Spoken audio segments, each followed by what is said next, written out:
And welcome, ladies and gentlemen, back to the Valley of the Judged. I am your one and only gaming monk, better known as Mildra, and I see what you did there.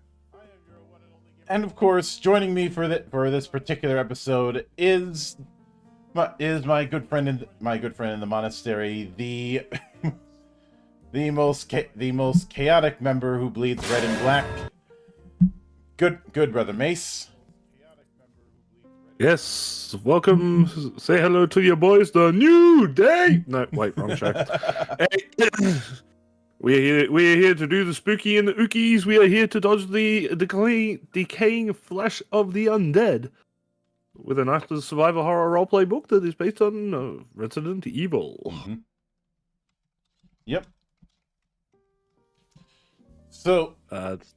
Also, I see what you did there with the stars shirt. Hey, you got to theme appropriately for the day. Mm-hmm. Oh yeah. I mentioned this before we went live. I do find it amusing that we're doing this a couple days before the big Resident Evil showcase, where they'll probably be doing some sort of gameplay demonstration of Requiem. Yes, I don't know too much about what's going to be happening there. I know that we did cover it over at theouterhaven.net, where you should be going for all your news and opinions and reviews when it comes to video games and other pop culture things. Of course, tabletop RPG, you leave to the monk. Yep. But from what we are looking at least what people have been speculating is we're probably going to see a bit of the gameplay from the side of Grace Ashcroft, who's one of the two main protagonists, the other one being Leon Kennedy, which we're also possibly going to see some gameplay of as well. People are thinking that we're possibly getting VR support and third and first person, all that wonderful bits and pieces that we come to expect from Resident Evil games these days. Mm-hmm. But we'll find that out in a couple of days, and until then, we can only sit back and wonder what if. Yep.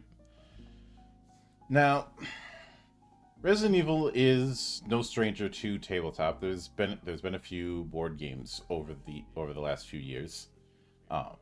said board games are actually pretty decent for what they are. They Yeah, yeah. I own a couple of the Resident Evil 2 and 3 board games. Yeah. Or- There was also a standalone card game. Well, I say standalone, but it was more of focus it's a on deck builder. expansion. Yeah, it was a full-on deck builder. Which Yeah. For those That who, one I never actually got my hand on. Yeah. I got a friend who has a copy of it, but never Yeah. actually sat down and played a game myself. Yeah, it is most definitely a deck builder of that style. I only got a chance to play it once at a convention, so I need a few more cycles with it to get a feel for how it stacks up with other deck builders. But we haven't had a RPG.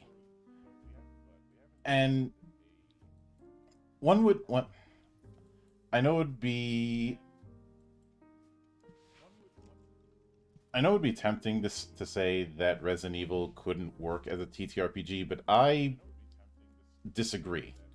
And I do think there's a few angles that could be feasibly done. We'll get to that later. But for this one, we're looking at a free project simply titled Survival Horror Roleplay. This is the brainchild of Adam Holmes. This came out about 2 years ago, and is still completely free on itch. And in fact, let me... Gee, I wonder what else you can find on itch. Maybe some sort of Final Fantasy tabletop RPG that is done by a certain monk. Oh yeah.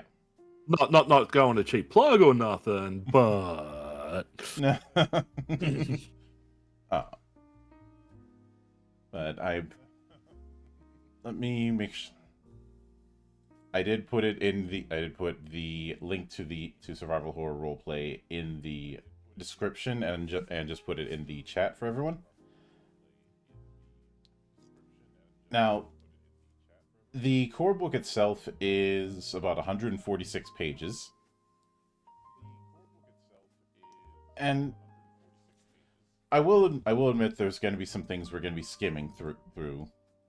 But I do have to knock one point off for the fact that the PDF does not have bookmarks. The table of contents is hyperlinked, which does soften the blow somewhat, but let me go to the back for a second. Okay, we don't have an index. That's another knock. Bookmarks and an index is crucial when it comes to TTRPGs, especially nowadays. The last thing anyone wants is to look for a very specific rule and have to do a bunch of page flipping. Speaking from more experience than I'd like to admit. I don't really want to speak for the creator on this, but the fact that the contents are hyperlinked is probably the reason why they haven't bothered with an index, as a lot of what you're going to need is on that content page. Mm-hmm. Yeah, it's for me it's a principle thing. It comes from years of Palladium's works that had inaccurate table of contents and no index, which when you're dealing with a 300-page book is almost a war crime. But luckily this is technically 142 if you take out the infection tracker and the character sheet. Oh yeah. Although which they did make those available separately as well as a part of their download on itch. Yep. The infection tracker and the character sheets both come with a separate version and a version that you can fill in via the PDF itself. Yep. Now, so I give it points for that, because a lot of people won't think about putting in an actual fill-in PDF file these days. Mm-hmm. Yep. Now, the thing opens up with a foreword. It just shows one image that apparently started Adam's love with the franchise. And going over just the chain of events that led to him making this project.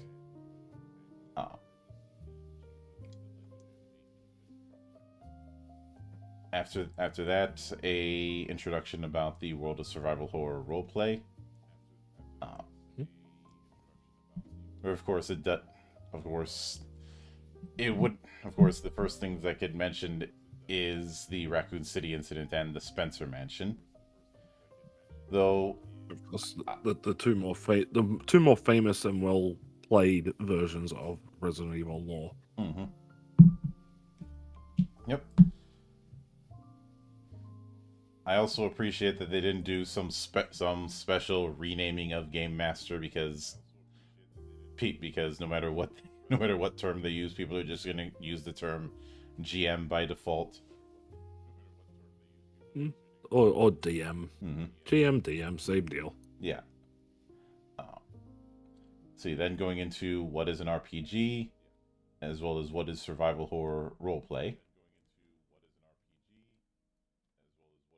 So they do note that it's using a D20 system. However, anyone thinking that this is going to be using that D20 system, you're going to end up looking like a fool right out the gate.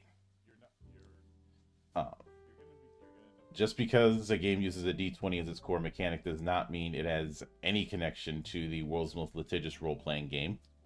I mean, my work certainly doesn't. I can't say nothing. I work as a part of my stuff with the Outer Haven. I work with that particular organization. Mm-hmm. But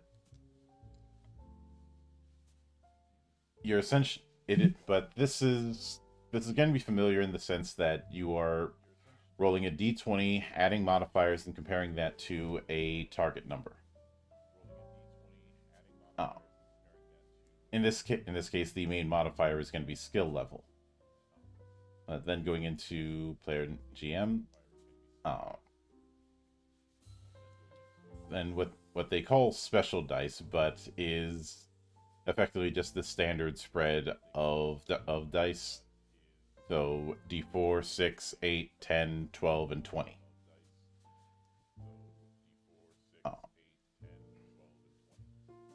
Again, this is one of those things where I think this is where the writer is trying to appeal to a common person.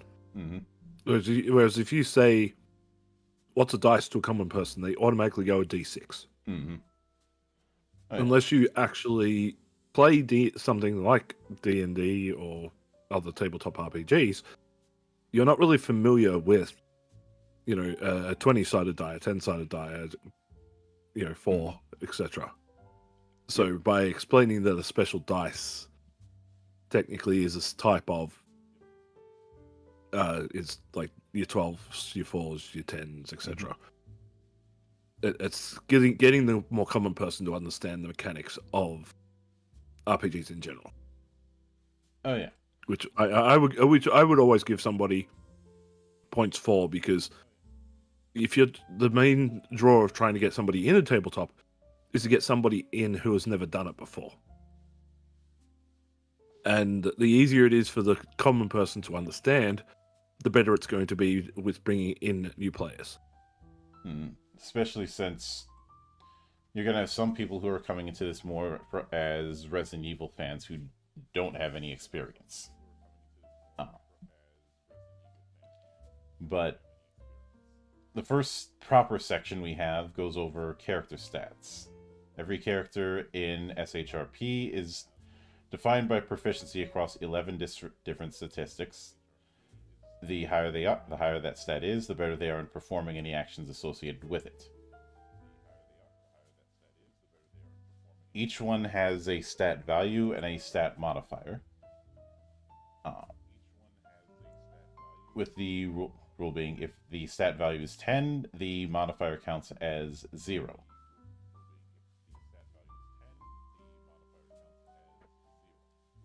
And every even number, the stat modifier goes up by 1.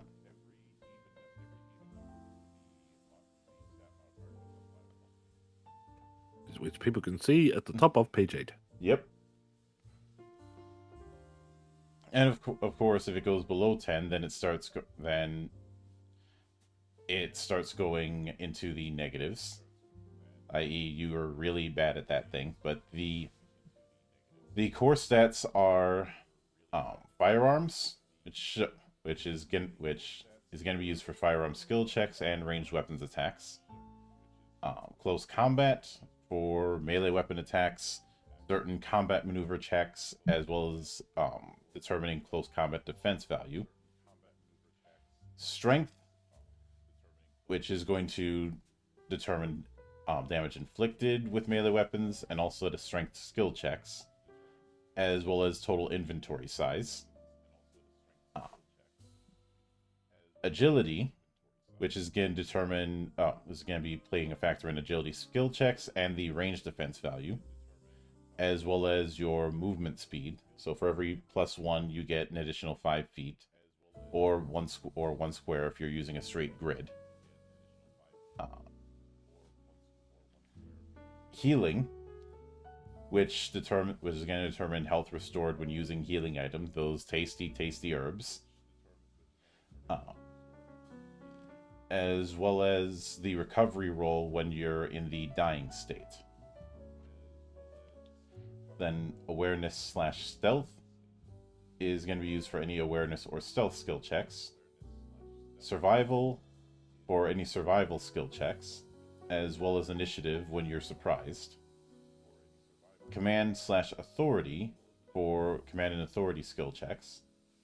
And persuasion/empathy for, well, persuasion or empathy skill checks. Systems. I don't know why my scrolling is being that sensitive. Sorry about the page jumping, folks. Which represents a character's understanding or practice skill with a specific type of system. This is usually going to be history, profession, or residence. You have to have a relevant system in order to roll a skill check related to it. And then knowledge, which is also determined by history, profession, or residence. So essentially, systems is practice skill, knowledge is book smarts, as it says. It is interesting that some of these aspects are core stats instead of skills, like they might be in other games. Like, a lot of times, what would be survival in this is usually a skill, not a core stat. Which, that is interesting. It's probably because being in the situation that Resident Evil's characters find themselves in, they're always going to have a heightened sense of awareness. So they're always going to be in that survival state, checking around corners, looking up at the roof for a liquor, or they hear zombies in the distance. How far do I have before they start coming in? Mm-hmm. So instead of that being a skill, to make that a core piece of the character, it makes sense in the terms of the world that they're trying to build. Though the one that surprises me was the let me just quickly double check it here. The one that was related to the inventory tie, the strength stat. Mm-hmm. The modifier increases or decreases the character's total inventory size. Yeah. In Resident Evil games, traditionally, and this is why it's called survival horror, is that you are having a very limited inventory size. Mm-hmm. Most characters in any game would have a maximum of 8 item slots total. Mm-hmm. So the fact that they're building something that can go up and down depending on your strength stat is mean you're having to think more on the fly about what you're taking, what you're carrying, how much you're carrying as well. Which sort of increases the survival horror feel of what they're going for. Yeah. And I'll just get this out of the way right now. They are not doing the briefcase style of inventory management. That would be a nightmare to work with in a tabletop game. Yeah, they're doing the inventory slot system, Mhm. which was Resident Evil 1 and 2, and technically 5. You know, they had 9 slots, and you had a partner with you at all times, so technically you had 18 slots. Yep. But I digress. So then we get to character creation proper. I will note I do like the character sheet here. Normally I'm kind of iffy about character sheets that insist on one page, but this one I think can get away with it. I mean, it is more horizontal than vertical, but we start with It's designed more to work as a single sheet, a single-sided print out more than anything else. Oh yeah. And you can also see what I mean by the inventory slots there. By the looks of it, you can start with a standard 4 inventory slots, then you've got 4 extra slots, backpack and 2 side packs, which again that's double the amount of any Resident Evil character's ability to hold things. See, I personally would have capped it at 8, but being an RPG, you don't know how long the game's going to go for and how much you're going to find. Yeah.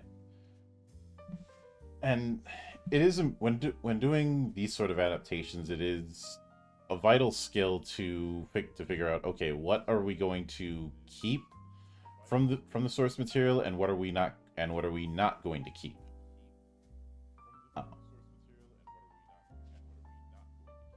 Because there's some things that just aren't going to work in a different medium, and that applies to any form of adaptation, whether it be from video game to film, or vice versa, or from a standard card game to a video game format. When doing adaptation, some things aren't going to be able to translate as easily. I've mentioned before, but just as an example, this is the reason why I think the manga Blame can't really work in animation. I know that I've seen the Netflix movie. I know that there was an attempt. I still maintain, I said, I don't think Blame is something that can really work in animation because of how it's presented.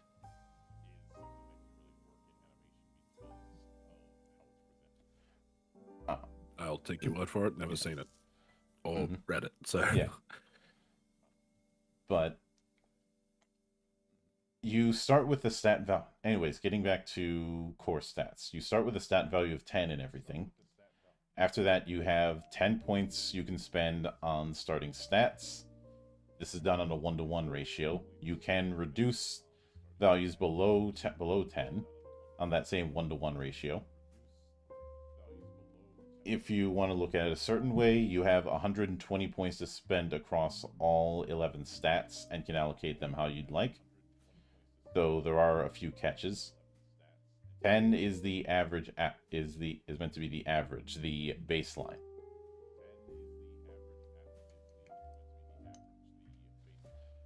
But in addition to that, if you wish, you can spend those stat points to increase your maximum HP on a 1-to-1 ratio as well. You cannot reduce max HP to gain extra points. Though there are a few catches in terms of how you can spend your points for attributes. No attribute can be below 0. No attribute can be above 18.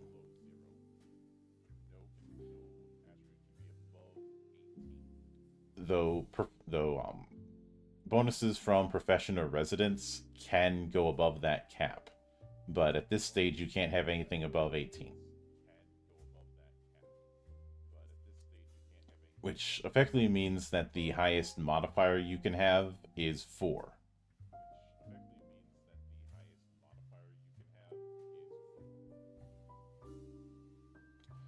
It sounds like a restriction that they've put in just to keep things fair for when you're actually playing the campaign. Mm-hmm. Because some people would like just overstack a particular stat to be overpowered. This stops that overpowered character from being created. Yeah.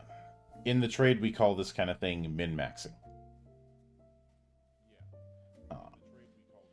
Where somebody will try and play the math game to have just this ridiculous kind of character.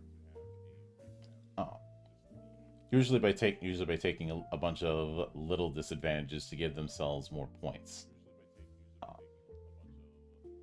The term has its origins in the wargaming scene. Because of how army creations in a lot of war games are point based.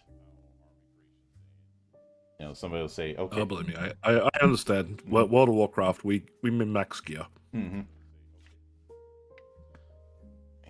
Item level is a thing, but after that, you determine your HP, which is going to be a roll of 2d6. With any rolls of 1 or 6 being re-rolled. After you get that score, you add 5 to the result. That is your max HP. So you'll have a HP range of between 9 and 15. But then you can spend some of those points to increase that at that point. Mm-hmm. After that, you would choose a profession, which is going to grant its own benefits. Sometimes knowledges or systems related to that role. All the professions are in the back of the book, and same goes with history.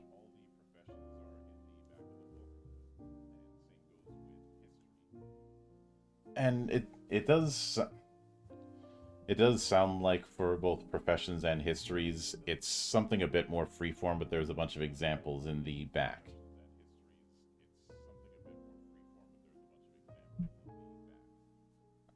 Especially since there's rules on creating new ones.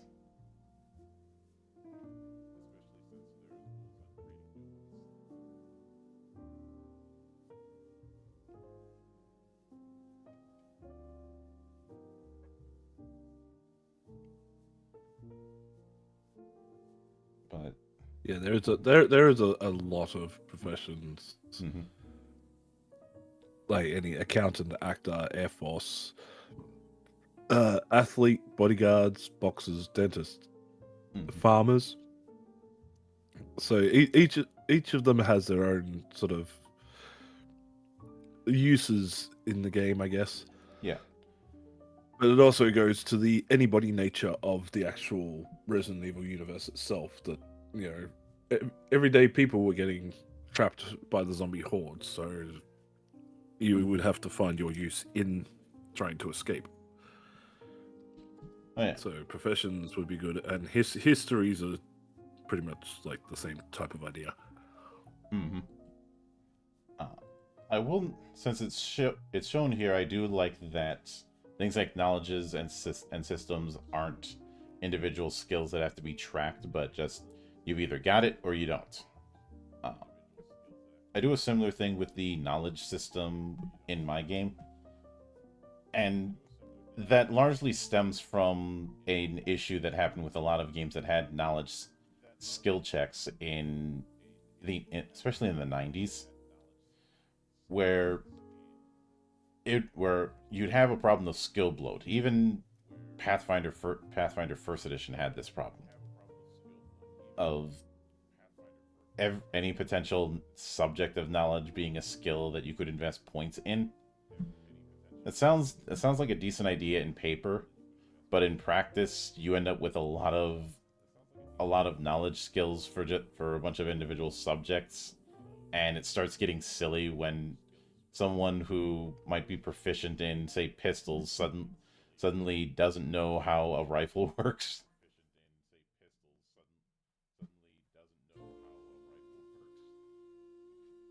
Well, again, like taking this back to the Resident Evil games, this is like, you had the first game where they were a bunch of cops, but you had Jill who's had sort of a proficiency in lockpicking. Mm-hmm. So she had a lockpick that she could unlock drawers and doors and everything else with. You had Barry, who was a heavy arms expert. Mm-hmm. You had Chris Redfield, who, before he could punch boulders, was just a standardized cop. Mm-hmm. Wesker was a high knowledge, high rank officer. Then you have things like the Resident Evil Outbreak games, where you had a waitress, a chef, a police officer, just random everyday people who were thrown together. Mm-hmm. And the idea is, instead of everybody being able to learn anything and everything as they go, they have their professions and the skills associated to that profession. Mm-hmm. So you had to lean on others in order to escape. Yep.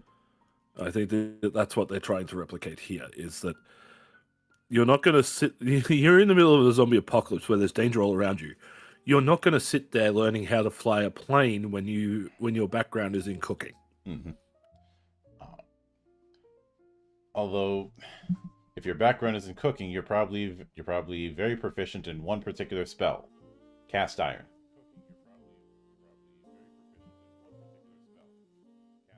Praise be the pan. But, and Mario's saying Chris could always punch boulders. He just never had a reason to do so before. Yeah.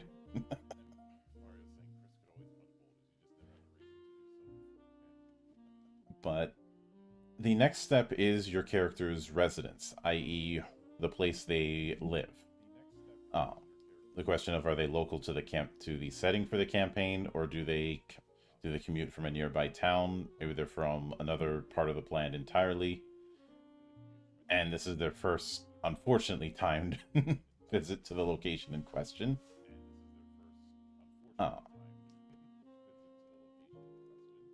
And good old Claire and Leon in Resident Evil 2. mm-hmm. Leon's first day on the job in Raccoon City, and Claire just arrived looking for her brother. Mm-hmm. And obviously they give a few examples on determining a residence. Basically, this is one of those things where it's important to make sure that it fits what story is being told. The example they give is, if your game is to be set during the Raccoon City incident, any characters with professions that exist within the city are likely to be locals or live nearby. And again, they'd be Leons. Mm-hmm. But there's really three major types of residences: locals, neighbors, and outsiders. Each one getting their own benefits, much like you do with your profession, your history.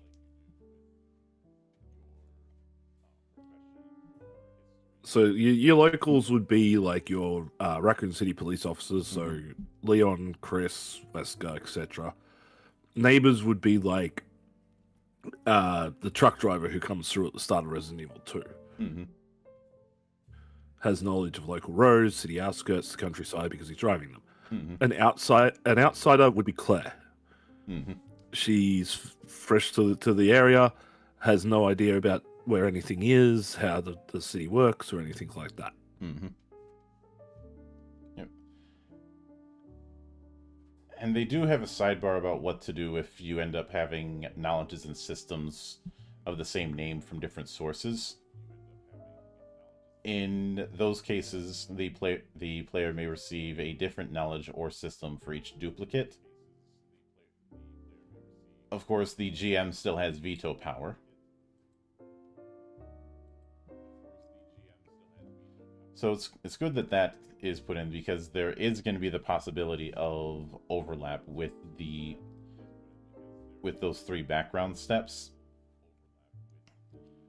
But after that is defense. The two distinct types are range defense and close combat defense. Attacks that are targeting you have to match or exceed it. So this is basically your equivalent to armor class. So for range defense, it is 10 plus your agility modifier plus any bonuses from profession or other bonuses. And a similar thing just with close combat for close combat defense.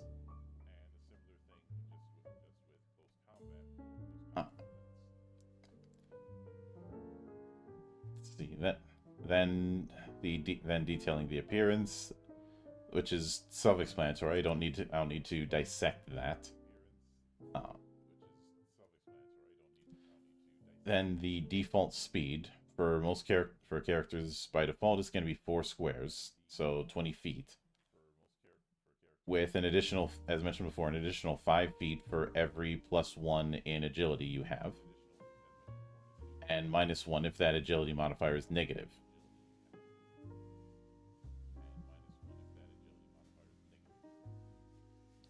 And the final step is your starting equipment and items.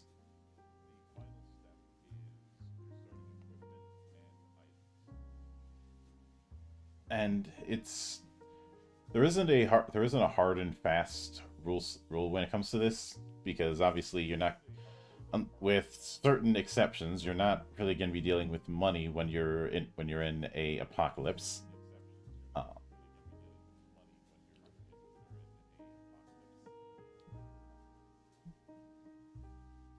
And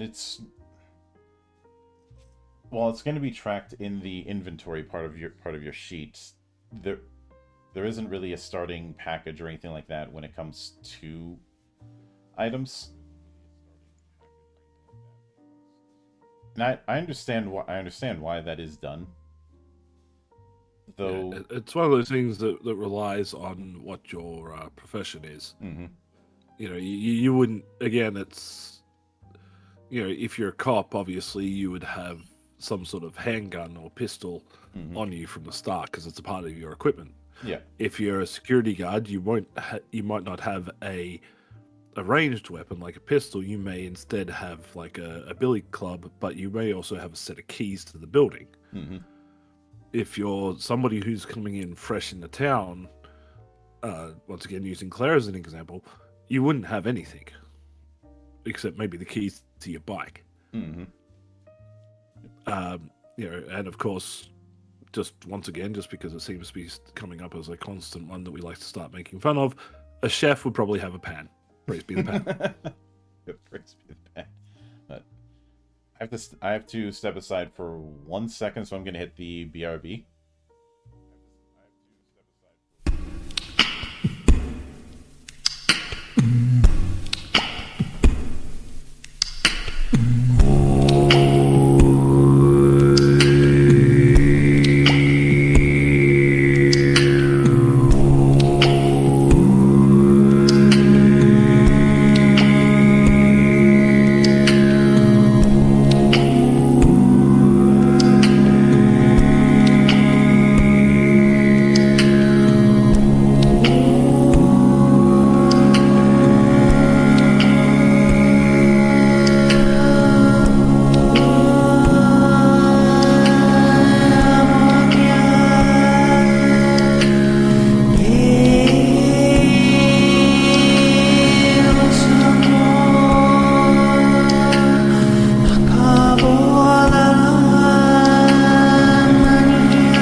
Ladies and gentlemen.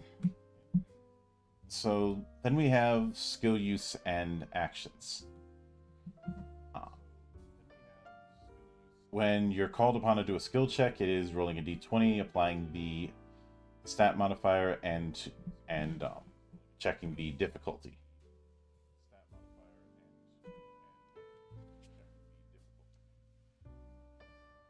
So in this particular case, if a strength skill, there isn't really a skill list in the traditional sense. Oh, what there is instead is utilizing the main attribute as if it is a skill.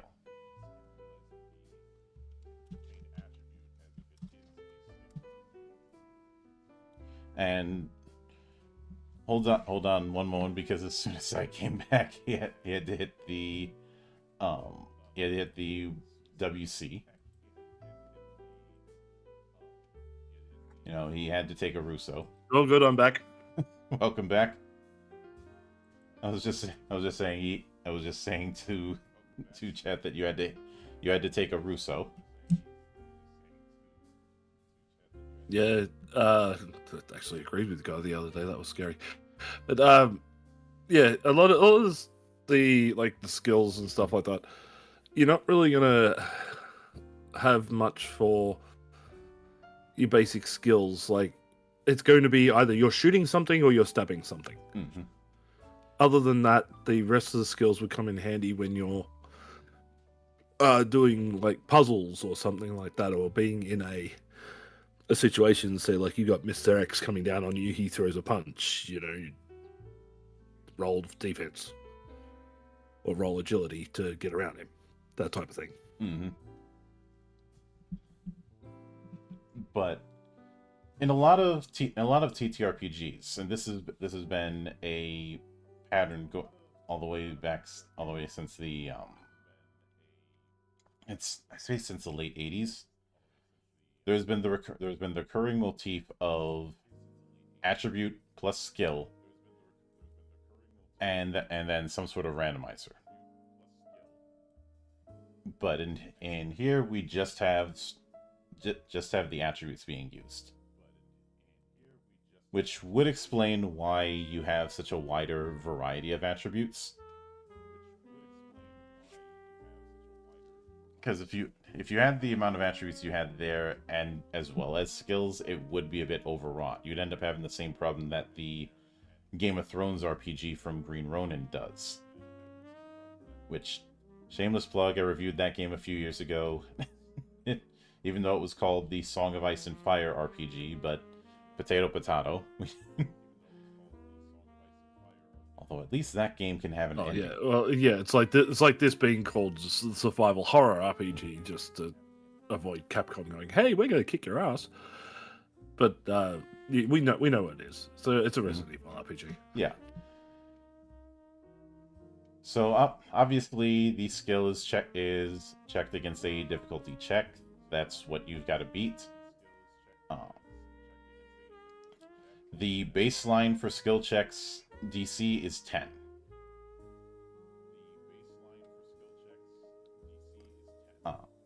If you need to make it a bit more difficult, that on an incremental stage, then adjust the DC by increments of 2. And they give an example: if the character is not aware of what the machine does, +2, and there is no form of instruction nearby, +2, but the machine is not broken, +0, and is designed to be simple to use, -2, then the skill check would be 12. But you would need to possess a systems ability in order to attempt the skill check in the first place. Skill checks that use knowledge or systems cannot be attempted unless you possess the appropriate knowledge or system, respectively.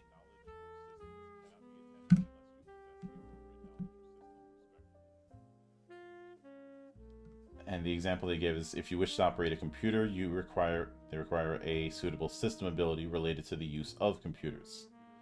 If you wanted to mix chemicals, it would require a suitable knowledge related to chemistry before you could do the attempt. Now, what constitutes suitable is up to interpretation, and In my opinion, that is by design. So Again, it's the professions that you pick. Mhm. So, it's just a quick one. Astrophysicist Mhm. has the system of computers, whereas uh, our good old friend the chef Mhm. only has systems of kitchens and cooking. So obviously, a chef wouldn't be using a computer. This is where, this being a game where you're going to need multiple people working together to overcome each other's weaknesses. Mhm. So if you don't have anybody that's got computer the computer systems, then obviously you might be stuck if you run into something that a computer that requires access to, say, the weapons locker in the uh, office of the STARS unit. Anybody who's played the Resident Evil 2 remake knows that there's a section in the back where you can get like I believe it's like a shotgun or a submachine gun or something, but it's locked behind you got to have a USB dongle and be able to get in via the computer. Mhm. In this game, if you don't have anybody who's proficient with computer as a system, you're obviously not going to have anybody who's going to know how to work that system. Thus, you won't be able to get that weaponry. Oh yeah. As a bit of an aside, since we scrolled past the Stars Samurai Edge, I do I'd be remiss if I didn't point out the rabbit hole that that Zach Hazard went through a while back, trying to figure out what gun was the inspiration for that, or what gun was used as the model for the Samurai Edge. Uh, the long and short of it is a Beretta. Which kind of Beretta is tricky because, especially with the designs early on, there's mishmashes of different models that don't quite mix. Probably because the artist was given like a mood board of it. Uh, the remake doesn't have that problem though. No, the remake, the Samurai Edge itself is a custom Beretta 92F. Hmm. Which I know some soldiers absolutely hate that thing. Yeah, they do, but meh, Yeah, it's what it is. It's a but game. Don't think too much of it. yeah, but we have a short list of different actions and what skill checks would be appropriate. Uh,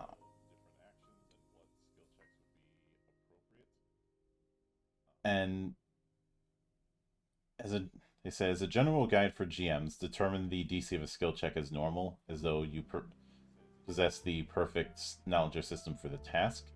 For each degree by which the knowledge or system being used is less relevant, increase the DC by 5.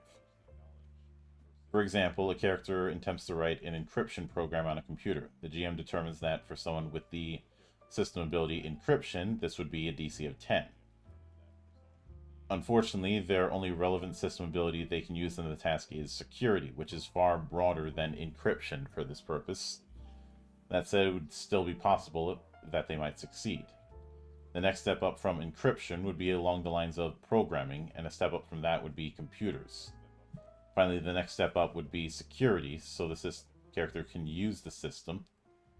As security is 3 steps removed, the DC should in turn be increased 3 times, for a total of 25. Which, good luck getting that, especially since I didn't see any sort of critical rule.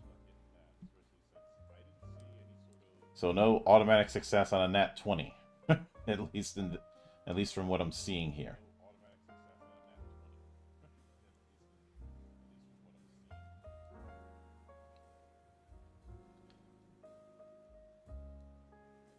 And of course, there are situational bonuses just on roll just through roleplay, but that's gonna be standard fare.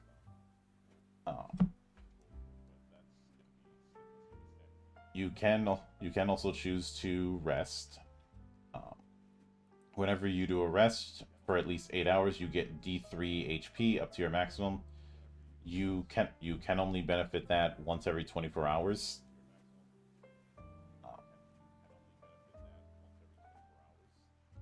If you do not sleep for at least 8 hours within a 24-hour period, you become tired and suffer a -1 to skill checks, combat maneuvers, and attack rolls.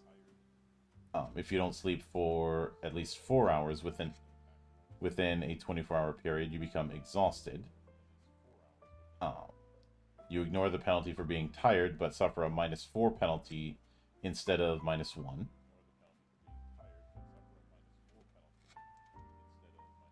So that's one thing that never really comes up in the Resident Evil games is sleeping. A lot of the games only, believe it or not, take place within a 24 to 48 hour period. Mm-hmm. So the idea of sleeping, it'd be like Resident Evil 3, the original version, at least. They sort of do it in the remake. Mm-hmm. When Jill gets infected, that's pretty much the only time you see a character sleep in the games. But during that particular period, the events of Resident Evil 2 take place. So Resident Evil 2 only technically is about 24 hours, maybe 36 at most. Mm-hmm. Resident Evil 3 goes over 2 to 3 days. So it's really weird that they're putting in a tiredness and exhaustion system in this because they're expecting things to take a lot longer than what they did in the games.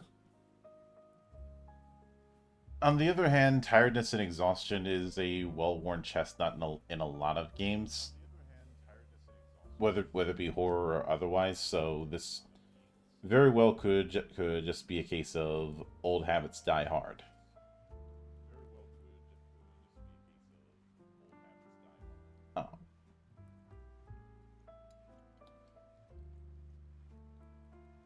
But then we do have the good old herbs in different colors. So green herbs restore 1d4 plus healing. Blue herbs, it gives a +10 modifier to the next healing check to resist a poison. Red herbs triple the effects of other colored herbs when mixed with them. Yellow herbs grant 1d3 plus healing modifier in temp HP, which remains for about 1 hour. Brown herbs give 1 plus the healing modifier of infection, removes infection points of 1 plus healing mod. It has no effect on a character who's already infected. Painkillers grant 3 temp HP, which is cumulative with other HP and remains up to 2 hours. You can't take more than 1 dose every 4 hours or you become poisoned. First Aid Spray restores 3d4 plus healing mod to a target. Medical Kit provides a +2 bonus to any healing checks made by the user onto a target and restores 2 additional HP to the target. And Bandages stop the target from bleeding and restores +1 HP whenever you rest.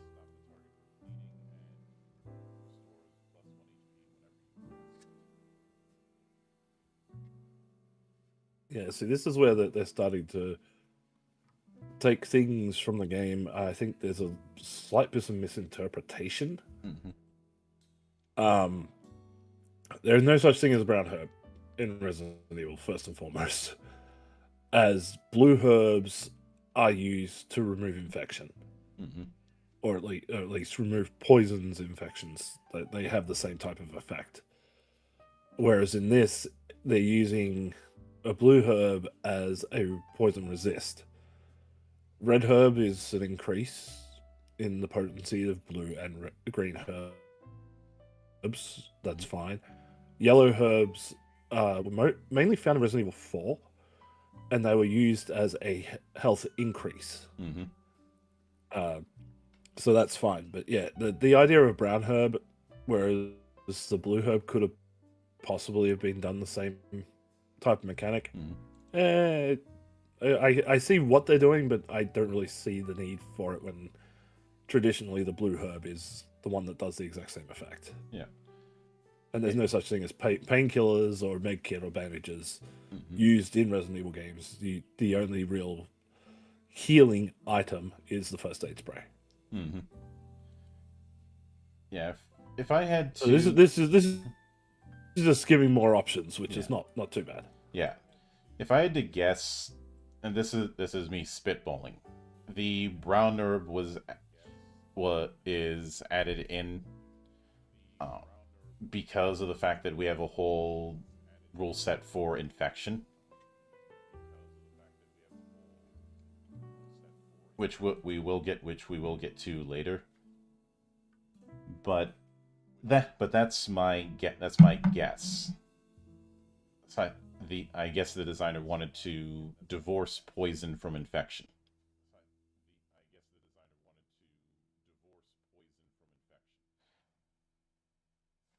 But Yeah. then we have leveling up. So when we are on a level based setup, when you level up, you get the following bonuses: a D3 increase to max HP, 1 stat point. You cannot reduce stat values during a level up like you could during character creation. Um, 1 stat point applied to the stat most utilized by the character since their last level up. This second one is determined by the GM. Alternatively, they can get a new knowledge or system instead if it seems more fitting to what you've been doing. 1 stat point applied to the character to the stat that was used well in a crucial moment.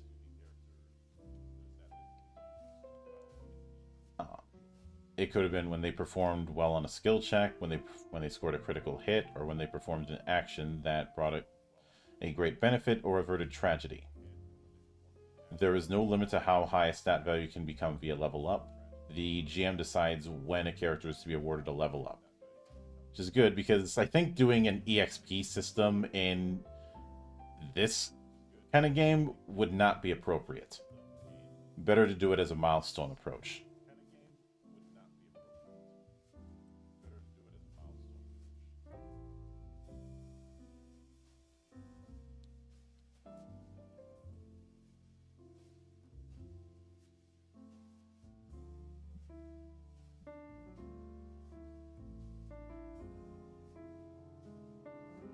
And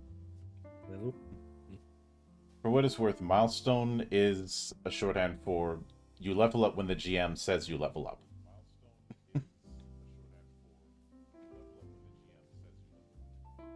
Well, being an RPG, of course, leveling up would be a thing. Yep. Well, some have a more XP as currency approach. World of Darkness certainly does that, and some just eschew it completely and have alternative approaches.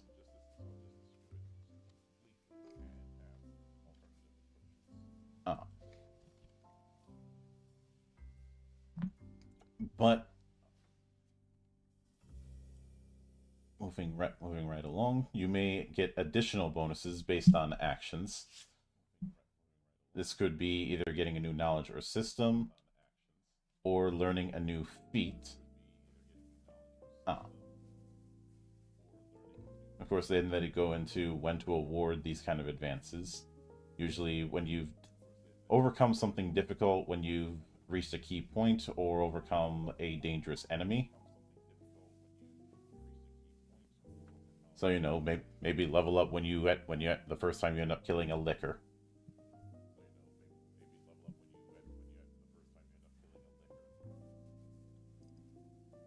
But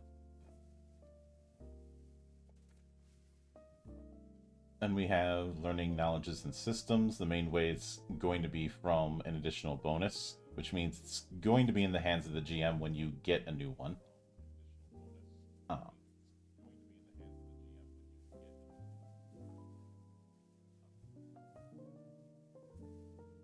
But you could get it through finding instructions, get it from another character or NPC. or if you have access to the equipment slash object in question and are able to expend time and effort exploring and testing it.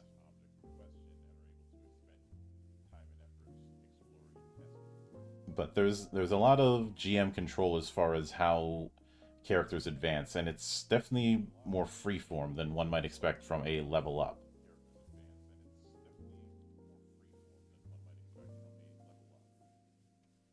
And in addition, there's feats, which are described as a special bonus. You can get that tend to take the form of variations to the standard rules.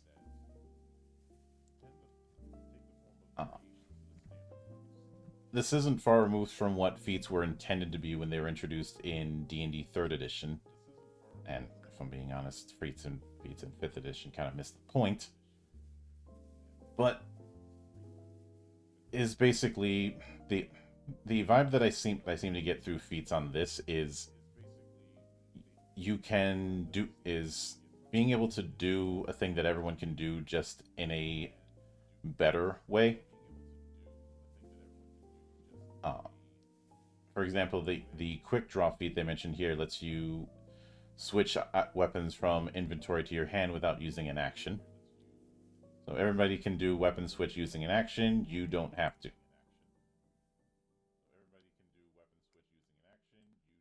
Which is very nice. And the full list of feats is all the way in the back. Section 8 may as well be an appendix instead of a section. But then we get to combat. And if you weren't surprised, then rolling initiative is awareness/stealth. If you were surprised, then it's survival.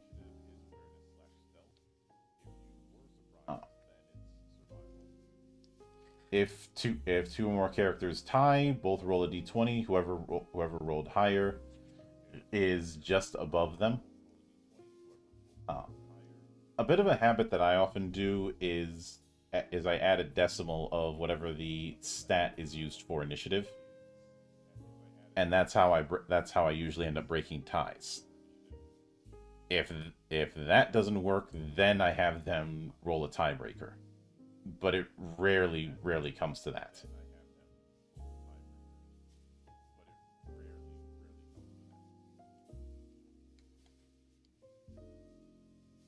Fair enough. Mm-hmm. But we do also. I will be honest at this point with yourself and also the people who are watching or listening, Mildra. When it comes to this, like the RPG side, that's 100% you, man. Yeah. I can help give background lore for Resident Evil, how it relates to the game, weapon knowledge, stuff like that. But when it comes to the nitty gritty of the tabletop RPG, that's definitely 100% on you to explain. That's please don't wait for me to throw in a comment. Yeah, no worries. They do have a horde rule when you're dealing with hordes of zombies. You don't have to roll initiative for every single one. You just roll for a horde and have them act during that step. Yeah, you might have the individual zombie every now and again, but as it seems to be taking it from just about every different version of Resident Evil, especially 4 was more of a horde mechanic, where you would have multiple zombies. Oh well, they weren't zombies at that point; they were Los Plagas infected, coming at you at once, such as the infamous village opening of the game. Yep. But during each turn, you have 3 actions as default, and in that regard, it's not far removed from Pathfinder 2nd Edition, which had a 3-action setup, as opposed to separating specific actions. I actually prefer that, since it means you can mix and match a little bit easier. But obviously, attacking is one action. You are rolling firearms for ranged attack or close combat for melee, and trying to exceed defense. Called shot, you're aiming for a specific part. you take a -4 penalty, do the attack to try and hit that body part exclusively. You know, aiming for the head instead of aiming for center of mass.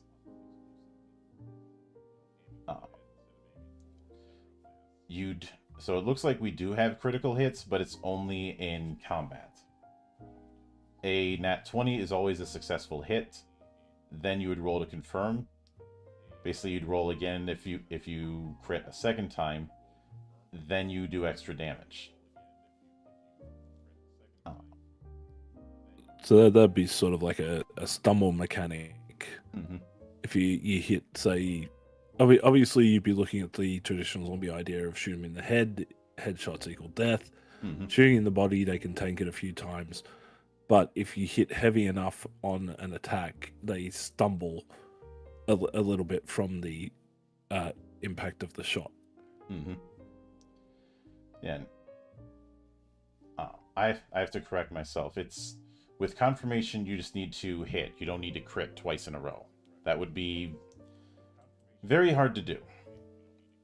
Not impossible, but keep in mind a nat 20 on a D20 has a 5% chance.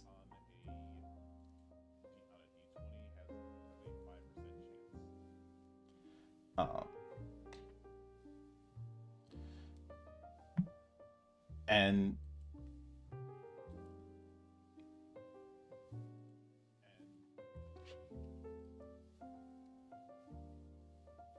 you know, getting 5% twice in a row is a lot more difficult. And I'm not breaking out any dice to get the probability down for the purposes of this. But usually a confirmed crit just means double damage. Though depending on build and depending on weapon or item, there might be other effects. Up to and including one-hit death. You also have a miracle shot, which is where you're doing a ranged attack beyond a weapon's normal range. You would roll 2. In order to succeed at that, you do have to get a nat 20 twice. If successful, the miracle shot has been achieved. You have to now make a regular ranged attack in order to hit the target.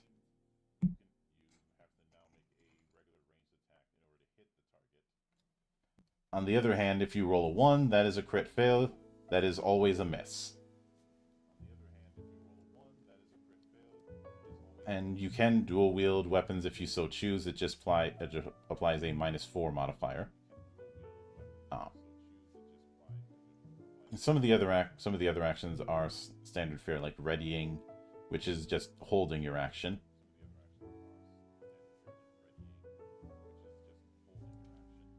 And we do have the fact that damage is, of course, still on point based. I'm actually glad it'd be tempting to go with the fine, caution, danger, and the like, but that's the kind of thing that can be very tricky to emulate in tabletop.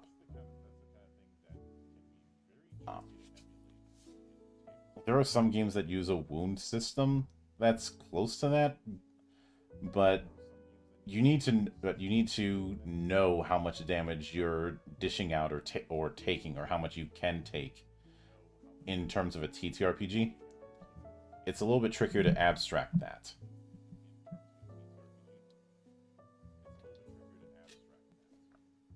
Yeah, like the purpose of the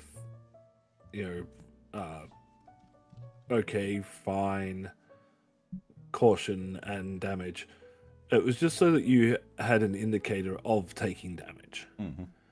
Whereas in a tabletop RPG such as this one, obviously your HP is going to be your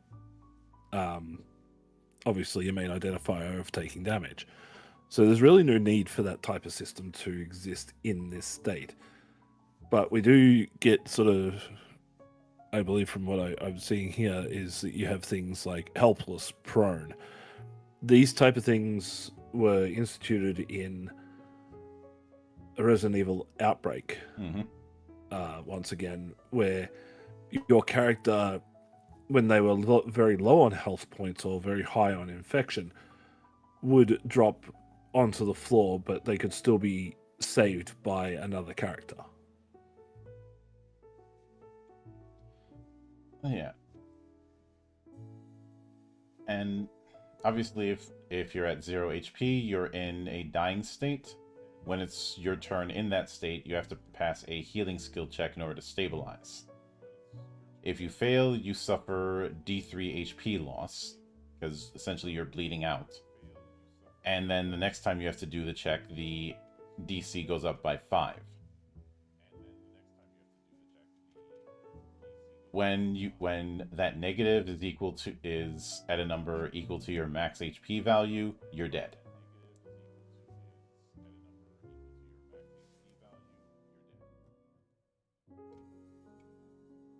Yep. When you did, you did. Mm-hmm. And we do have coup de grace, which is 2 actions. And if you hit it, you do the maximum possible damage for the attack. You don't roll for damage, you just cap it.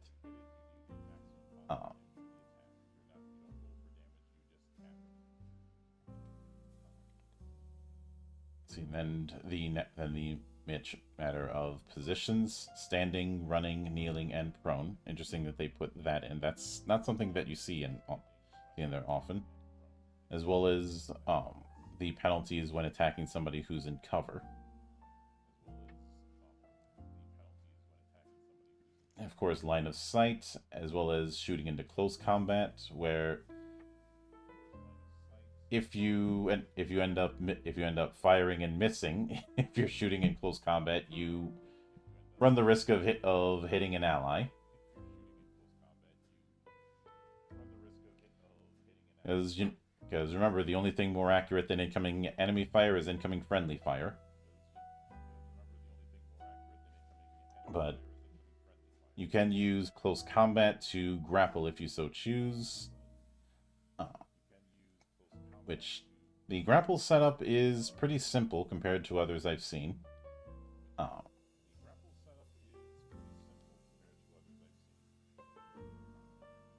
But also, and of course, when grappling, you do have the option of pinning or throwing, as well as trip and shove. But there are quite a few actions, and I feel like a summary page of your potential actions is something that maybe should be considered for a future update. There's a lot of actions with the varied setup that you've got here. Don't get me wrong, I appreciate the variety, but it is a case of, I think the way that they're ordered is a bit odd. Where it's like the rules for dying that should have been in the basic combat thing, not right after attacks. It's an issue of flow.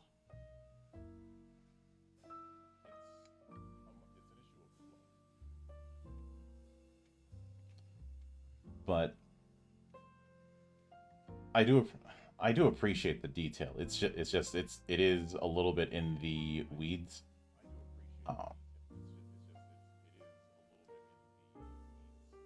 But when it comes to infection, which is on page 57, this is where we've got something interesting.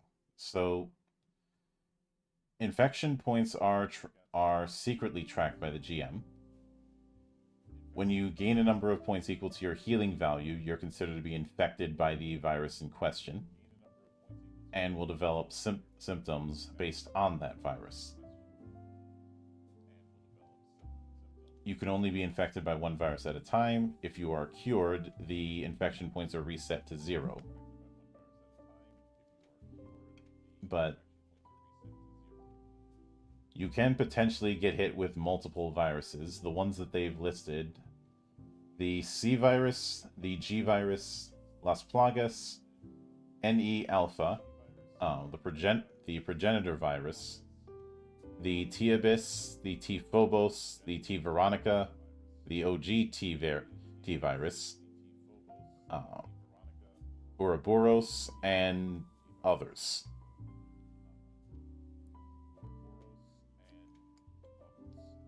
Which I'd say that's a decent variety.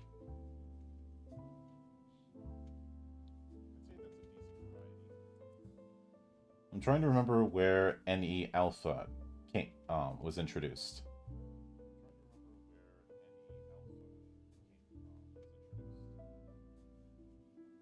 NE alpha? Mm-hmm. That's the Nemesis parasite. Yep. Yeah, it is. That's the worm-like creature that you see going through the arm of the Nemesis. Mm-hmm. It wasn't the Nemesis, not a byproduct of the T virus like the tyrants are. Mm-hmm. Nemesis is a particular strain, or a particular parasite that was found within the body of Lisa Trevor in the remake of Resident Evil 1, mm-hmm. which has now become the main canon. So that's where that one comes from. Mm-hmm. The C virus is Code Veronica. Mm-hmm. The progenitor virus is Resident Evil 0. It's also where your main T strains come from: Abyss, Phobos, mm-hmm. Veronica, etc., etc. Las Plagas was actually found encased in amber, mm-hmm. so it's like a prehistoric parasite. Yeah, so Ouroboros is a leech mm-hmm.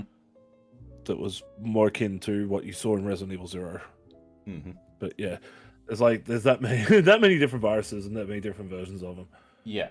So a lot of people try to put through, as they sort of notice in here, the T virus was the tyrant, but it was mostly the infected. A tyrant is a 1 in 10 million chance. Mm-hmm. So it is a very, very rare thing for a tyrant to be created from the T virus.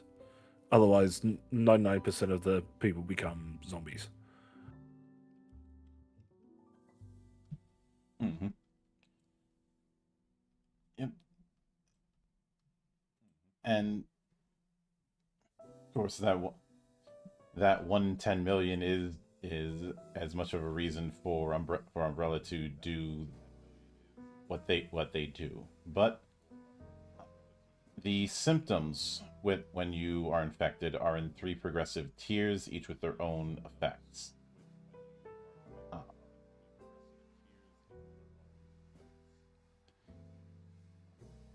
Although not every one of them has effects for all 3 symptom levels. Mostly because in the case of the C virus, you get that you're dead.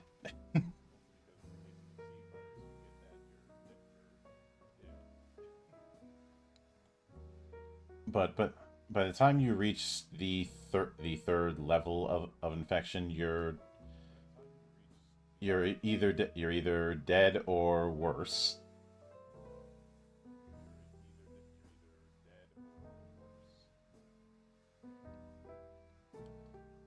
But in terms of curing infection,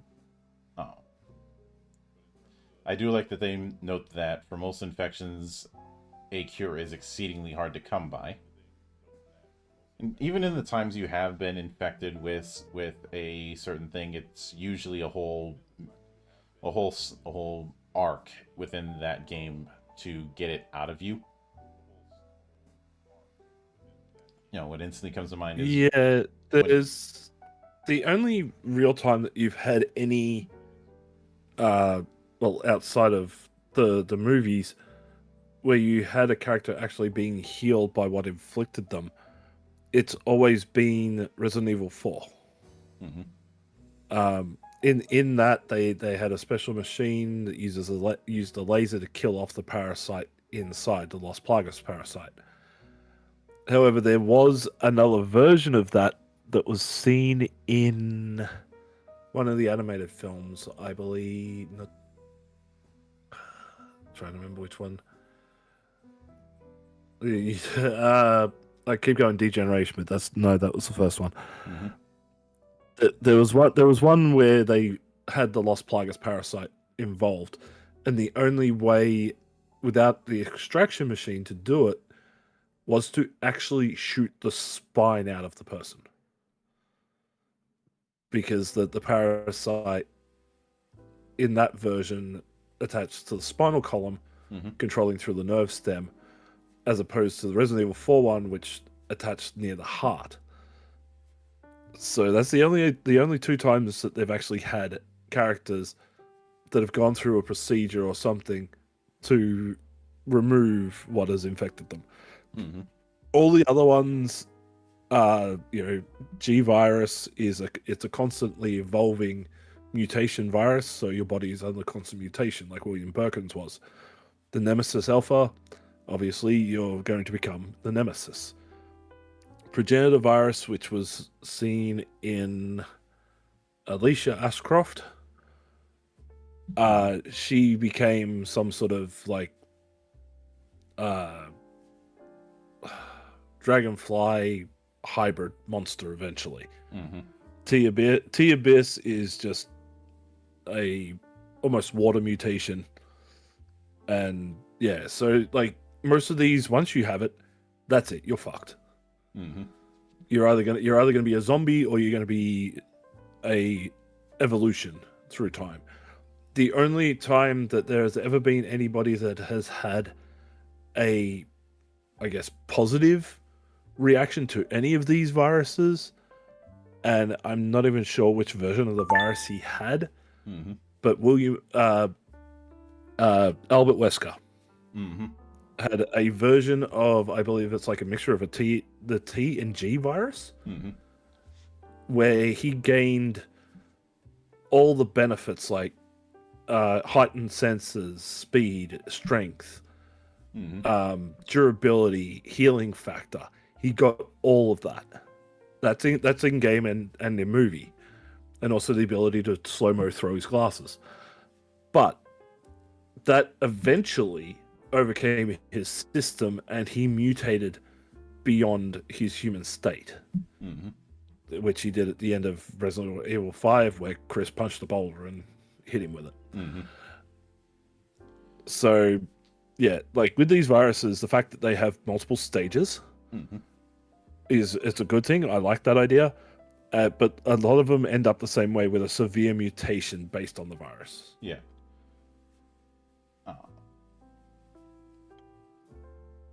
And when it comes to trying to heal it, if you find an item that can, it is a healing skill check, with the DC being 10 plus the highest number of infection points you currently have.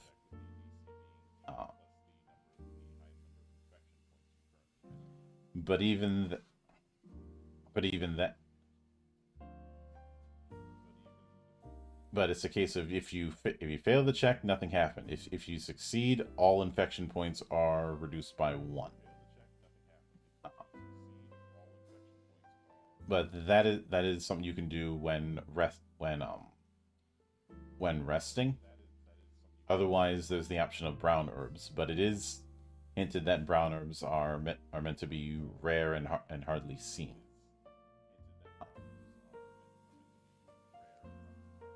But see, when it comes to equipment, as mentioned, it is based on strength. You start with 4 inventory slots. Get additional ones based on your strength modifier. And given that cap of 18, so it makes sense that the highest you can have is 8. Some items are considered slotless. These would be very light items, or the ones that aren't going to have as much mechanical impact. And that.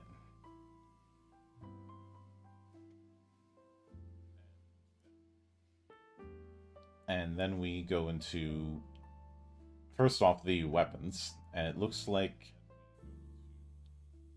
we have modifiers for if you're trying to fire in close combat, short range, medium, or long range. And it does include the samurai edge, along with a few others. The Colt single action army for those people who want to be pretty good. Sorry, wrong franchise. The single action army is the old 6-shooter. Mm-hmm. Yep. That would be what Barry was carrying in Resident Evil 1. Mm-hmm.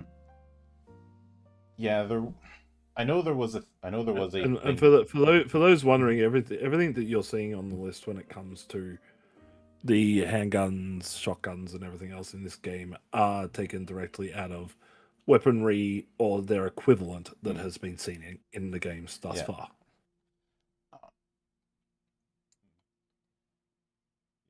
So we have pistols, we have shotguns, we have. I don't know why it was. They have rapid fire, and I guess they couldn't call it rifle because not all of these are rifles.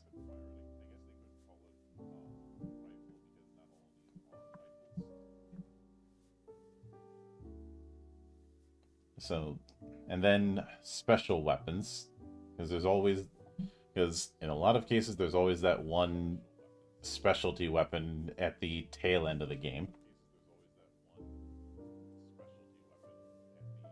Yeah, that's where your bow gun, your flamethrower, Gatling gun, mm-hmm. especially rocket launchers, and that are those ones that are end game special weapons. Yeah.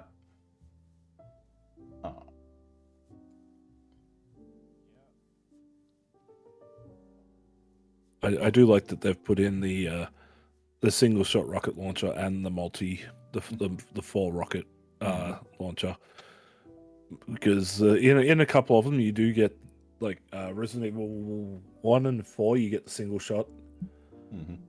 Oh no, sorry, Resident Evil 4 you get the single shot, and most of the other early Resident Evils you got the 4-round rocket launcher that Ada would mysteriously drop into you. Mm-hmm. Yep. And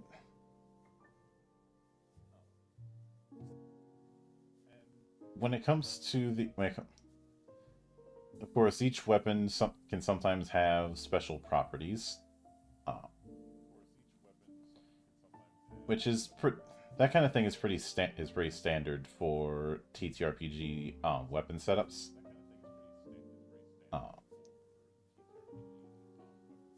You do have to track ammo. You can reload it. In some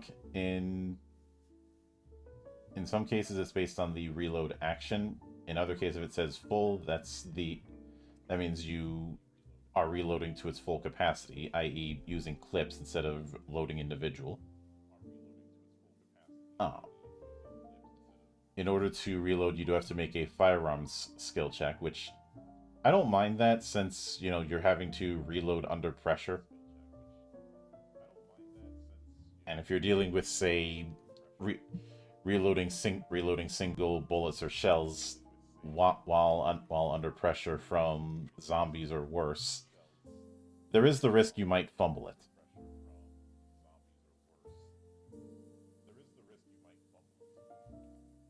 Yeah, that's just a realistic version of the situation. Mm-hmm. In the game, obviously, you never really fumble a reload, mm-hmm.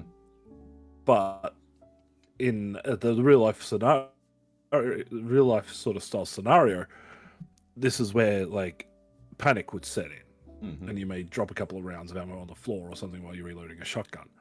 Yep. The fact that they've added that in is just putting a bit of realism to something that wasn't really there in the games. Mm-hmm. Yep. We do have melee weapons as an option.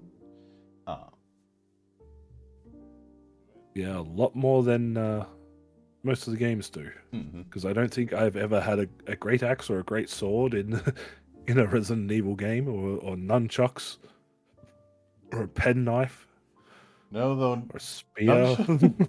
nunchucks in a mercenaries run would be funny as hell. That'd be great, actually. Mhm. Capcom, put that in the next one.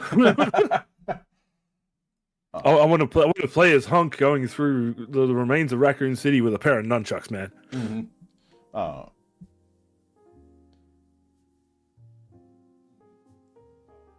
But you also have the option for how to handle improvised thrown weapons.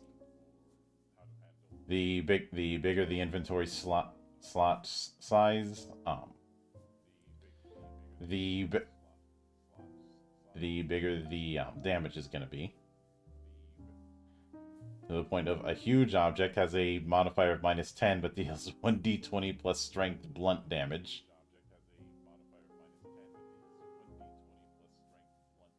Because remember, even a brick can fly if you throw it hard enough. That is true. I do like that the example that they have there with the inventory slots is the 3 types of egg from Resident Evil 4. Yep. So you got the standard white and brown eggs, which are usually people would use to use as health items. But then you also had the golden egg, which was basically a cure-all full health. Or in the terms of one particular boss, you could throw 2 of them at him and he dies instantly.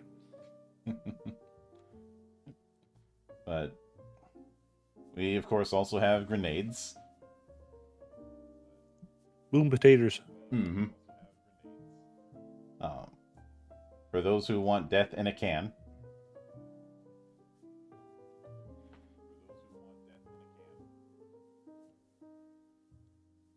Oh, or sometimes just a variety of it, because we have nitrogen grenades for those who want to inflict freezing, or good old claymores. And given my tendency to put claymores at the top of ladders in some shooters, how could I not bring that up?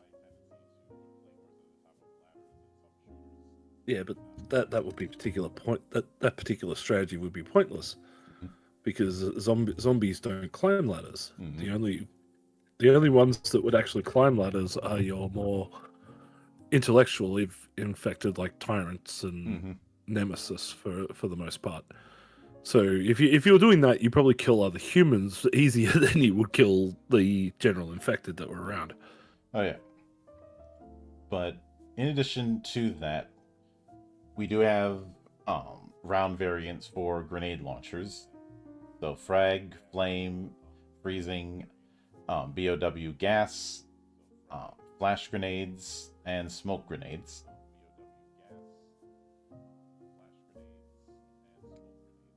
Which is very nice.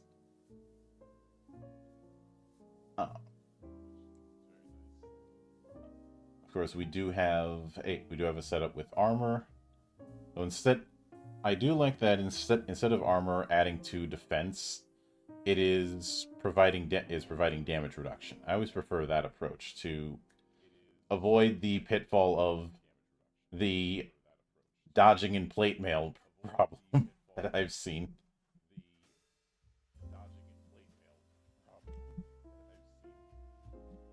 Where, like, defense, armor class, what have you, the approach that's supposed to happen is if you miss, if they miss, then they just don't hit you.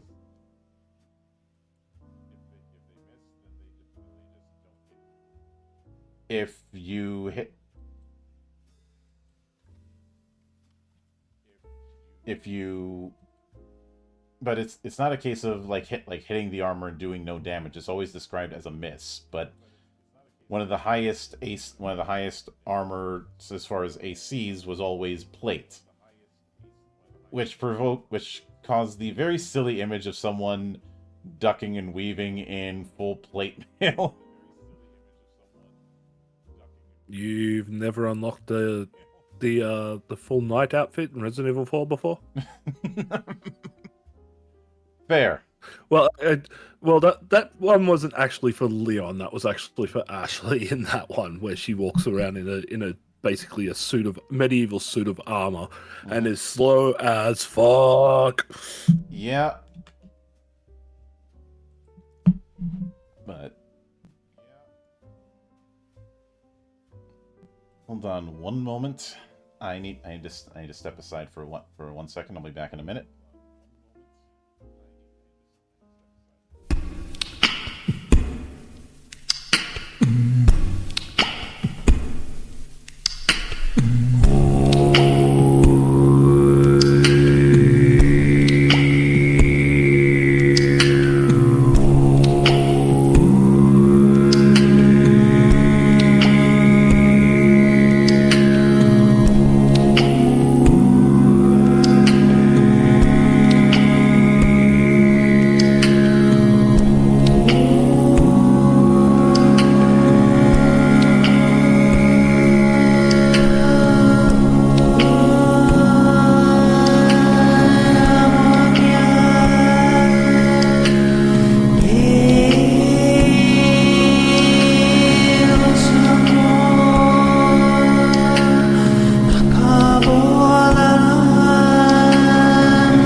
And we are back, ladies and gentlemen.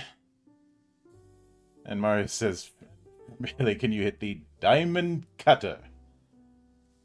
No? Though we have seen quite a few wrestling moves used as finishers in Mercenaries mode for the last few years, so precedent? Leon in Resident Evil 4 quite often would use suplexes, roundhouse kicks, and German suplexes in his moveset. If you're able to stun one of the infected, you would get the on-screen prompt, and sometimes you'd hit a suplex. Sometimes if you go from behind, you always hit the German suplex. But if you go from the front, it's a mixture of a roundhouse kick or a standard suplex. Yeah. I wish I still But, had it. technically, though, it'd be risky to do so. Like, German's not so bad because obviously if the affected are facing away from you. But like, you could possibly, if you do it right and get lucky enough, you could be able to hit a zombie with a brainbuster. And technically, because the decaying of the flesh and everything else, when you drop them with a brainbuster, you could probably kill them. But Diamond Cutter, no, not so much. No RKOs out of nowhere. No. Clotheslines, good defense, actually. Big boots. No Hogan leg drops though. No. And then we have actually that is something that I'm actually surprised that they haven't put in this. Is unarmed defensive moves. Yeah, not really. And if I'm being honest, grappling is one of those things that TTRPGs struggle with. And I've gotten on a lot of devs about this. A lot of times, the mechanics for grappling just involve holding them, maybe choking them out, and shoving. And there have been times where I've had players who wanted to all of which are prevalent in Resident Evil games. Yeah. Yeah, but there have been times where I've had people who've wanted to do more wrestling moves as part of their moveset, and I've had to house rule whole rules for that on the fly.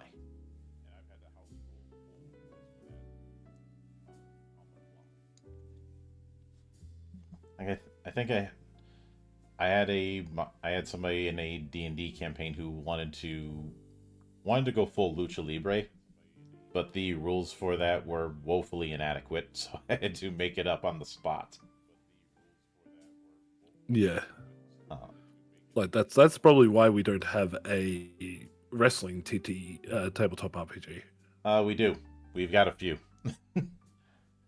Oh, okay. None that I've ever heard of then. There was one that had the WWE name in 2004, which was the victim of bad timing because that was right when the D20 bubble had burst. There was one in the mid 90s, which I only have a scan of like half of it. It's interesting, but it came out in 1995. So, right in the shit end of New Generation.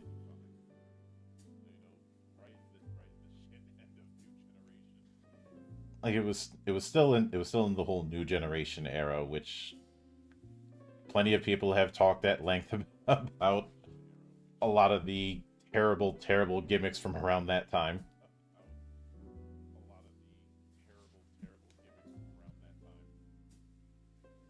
Yeah, there's whole videos on that.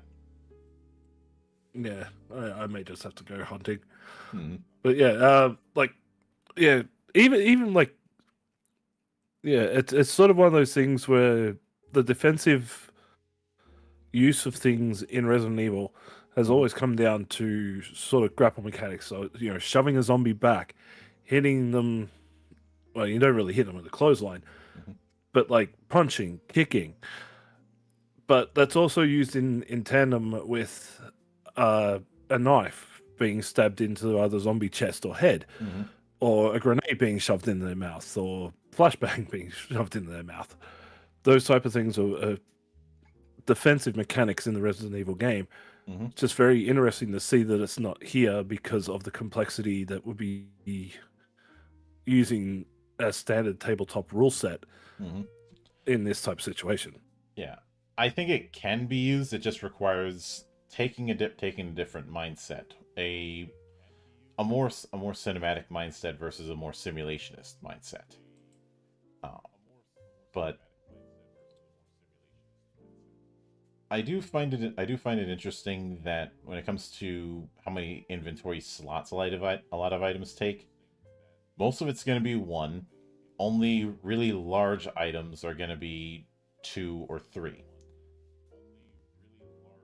Like a computer is considered to take 2 slots versus a engine, which they describe as a small combustion engine, is going to take 3 slots.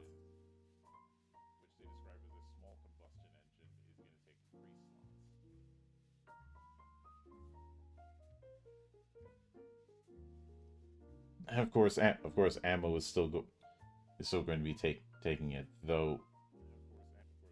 At the very least, they're not doing slot counts for each individual bullet when it comes to ammo, because that would be ridiculous.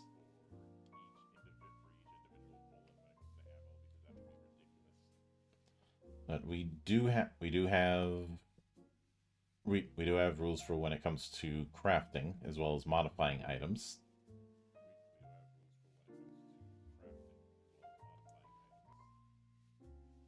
Which is about what I'd expect.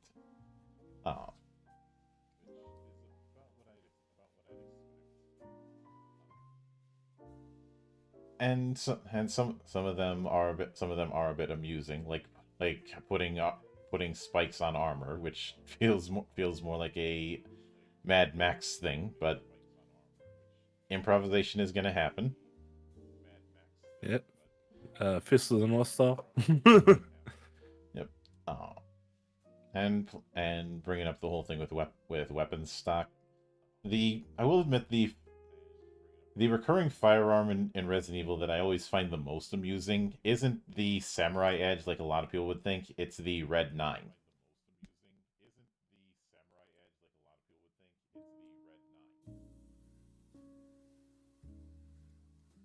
Which I know what the Red 9 is based on, and that thing that thing was outdated when it came out.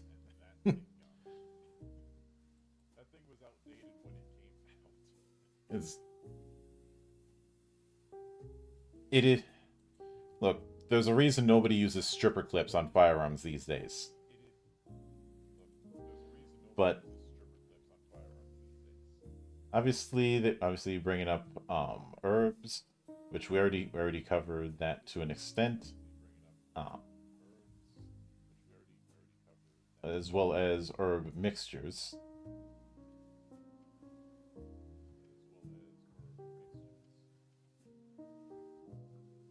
And they do bring up money or in-game currencies.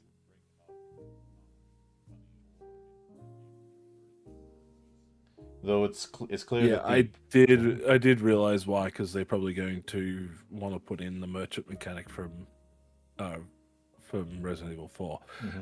Whoever wrote this, while taking their scene selection mostly from the first 2 Resident Evil games, they seem to like adding in a lot of stuff from Resident Evil 4. Yeah, I can see it. Section 6 is specifically for the GM.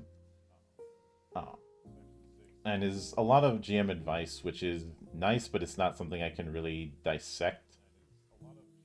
And then there's the bestiary. It is interesting that we have a threat level, which is kind of I guess equivalent to challenge rating in something like D&D. Which is a bit odd because this game isn't really using levels in the traditional sense for player characters. It says to determine a group's current level, take the number of characters and apply a +1 for every ranged weapon they possess, half for every handgun, armor, or melee weapon, and +2 for every special weapon. That seems a bit odd. I don't know why, but using your equipment to determine quote-unquote level, something about it doesn't sit with me.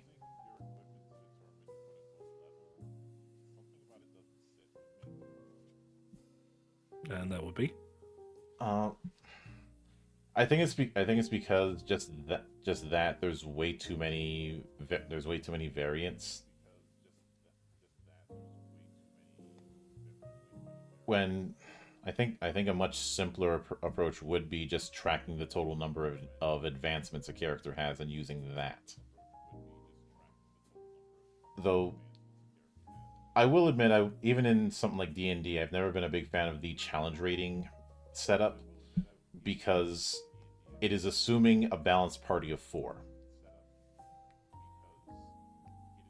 When you consider that you can go in widely different directions just in one class, that's one hell of an assumption to make.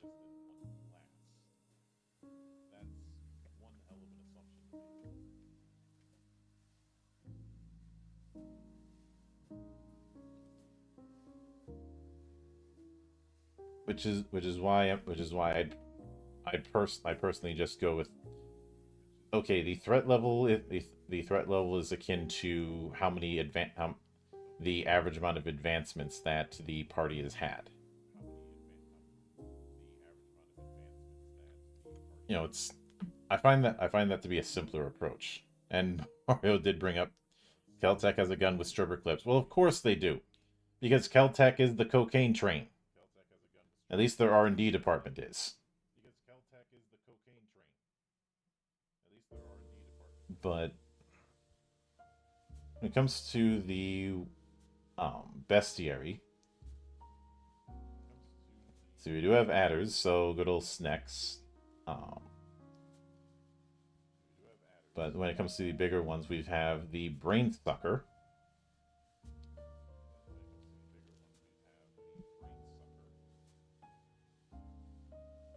At a threat level 5. Chimeras at a threat level of 8.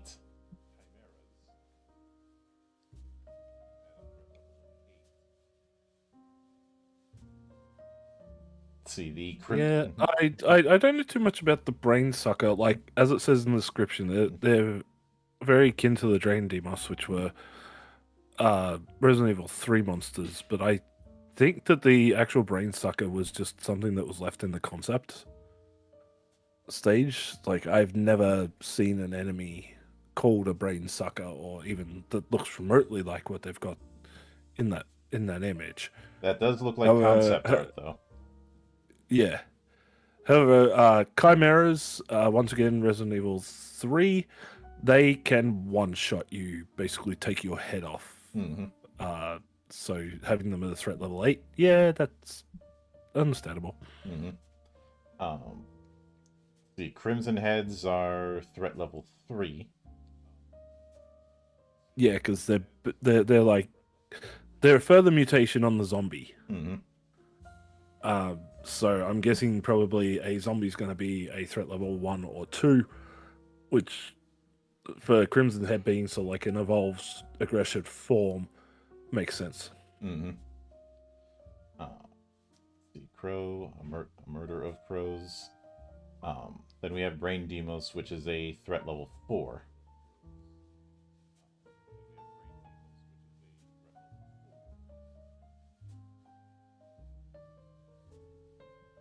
Yeah, they're ugly motherfuckers. Mm-hmm.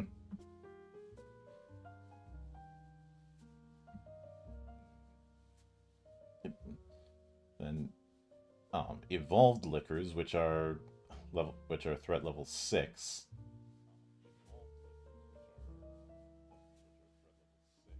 And definitely do all the things I'd expect a liquor to do. Damn it.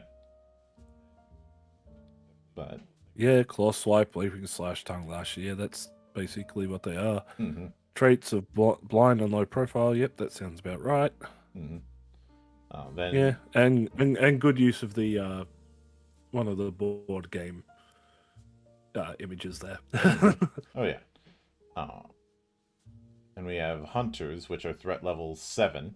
I can believe that. Yep, another one that can one shot you. Mm-hmm.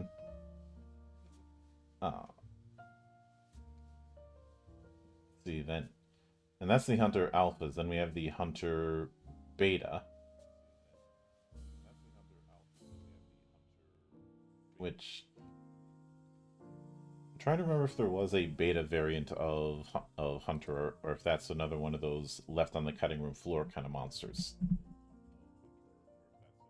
I'd have to double check on the hunters actually, because I remember Hunter Alpha and I think Gamma. Yep, which they do have Gamma. But Beta, can't remember off the top of my head.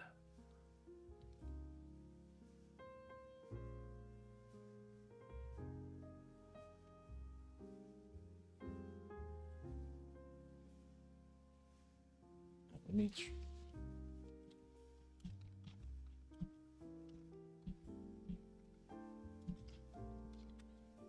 let me do a little bit of digging.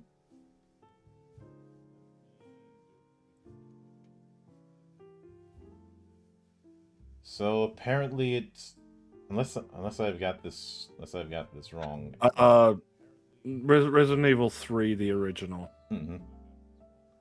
They haven't shown in the remake. So, the betas are a thing, but they're like a more out of control. They're more G virus hunters than the Alpha series. And then you've also got the other one, the Frog one, yep, which showed up in Resident Evil Dead Aim. Mm-hmm. Oh yeah. Then we have the OG Licker, which is a threat level 4. Then things like Monster Plant at a threat level 2, which I'd say is a catch-all for any variety of monstrous plant. Well, yeah, given that it pretty much is stuck in one location, has very obvious weak points, not really much of an attack. Yeah, 2's pretty much what you're gonna. It dies by normal herbicide, for fuck's sake. Mm-hmm. Yep. Nemesis T-type, threat level 14. That makes sense.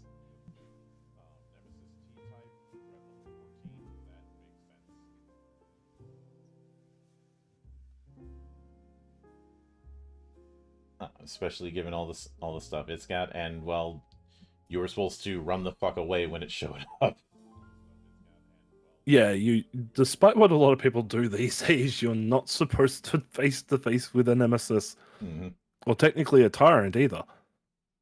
And because the nemesis, and I'm going to assume that, they only do the T-type, because there's more evolutions to the tyrant, to the nemesis. Like, it gets a bigger, stronger evolved form about mid-game. And then there's the gigantic blob-infected thing that shows up at the end game. Which is weird, because they then replaced that with William Birkin. But then we have good old Neptune.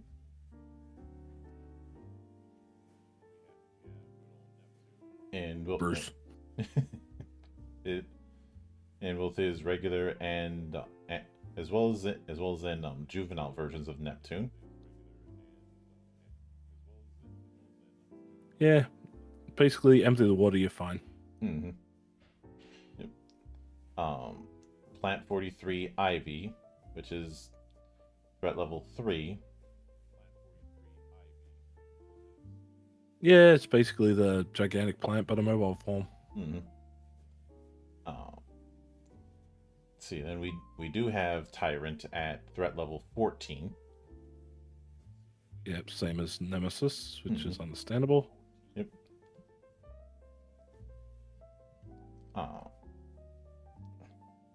That was the T. Okay. That was the 002. Yeah, T002. It's Mhm. that's the 1 in 10 million. Then we have the T103 model, which is threat level 9.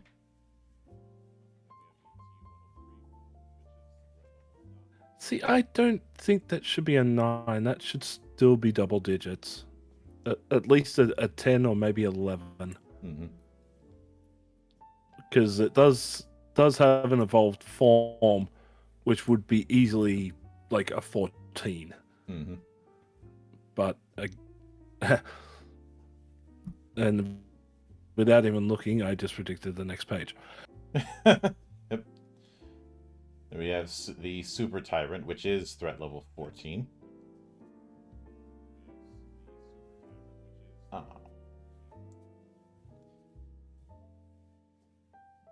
But let's see, then we have the wasps, because the web spinner, oh, the big fucking spider.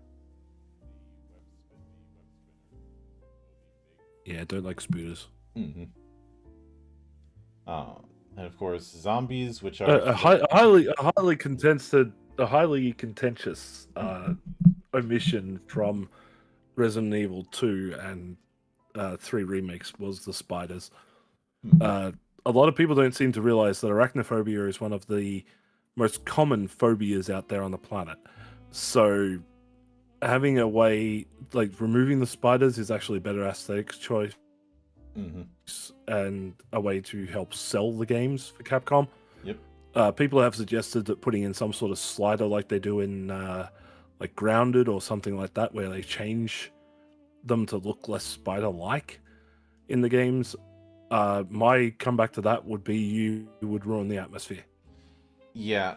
So it's better to remove them than to have them and then have to find ways to censor them. Grounded is a survivalist game, but it's not a survival horror game. And when you're dealing with horror, you live and die on atmosphere. Yeah, exactly. Which is why anybody out there who can handle spiders, I would recommend a indie game called Huntsman, which is based on the Australian Huntsman spider. Just big version and scary. You'll never see me playing it. But zombies are threat level 1/2.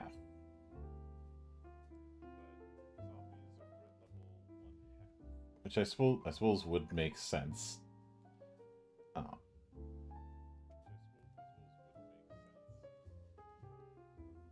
Though super zombies are an option that's threat level 1.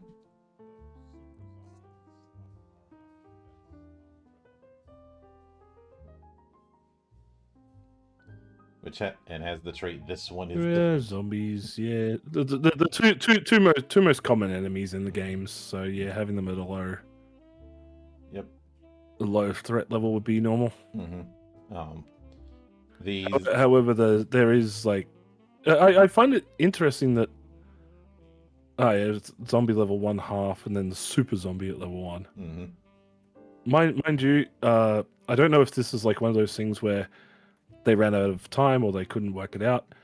I wouldn't have minded seeing some of the other characters or things from other Resident Evil games. Like there's the tunneling worm monster. I would have liked to have seen that added. I would have liked to have seen some more insect monsters, especially those from Code Veronica, or even I keep forgetting the name. The female Ashford in the game, like having her as a part of it as well. Maybe even William Birkin, like some G-type infected, or even the like the Los Plagas infected. They could have really pushed out the enemy list a lot more with the different types of enemies that have shown up in the games. Oh, yeah. Like they're still missing a lot of stuff from 5 and 6 and stuff like that. Plus a lot of the bigger enemies, boss characters, stuff like that. Like seeing that added would have really fleshed out the bestiary a bit. Yeah. This is kind of why I'm always in favor of monster creation rules in bestiary parts of RPGs, because no matter how many you make, there's going to be some stuff that falls through the cracks. So best to provide GMs with a way to make those things to fill that part in.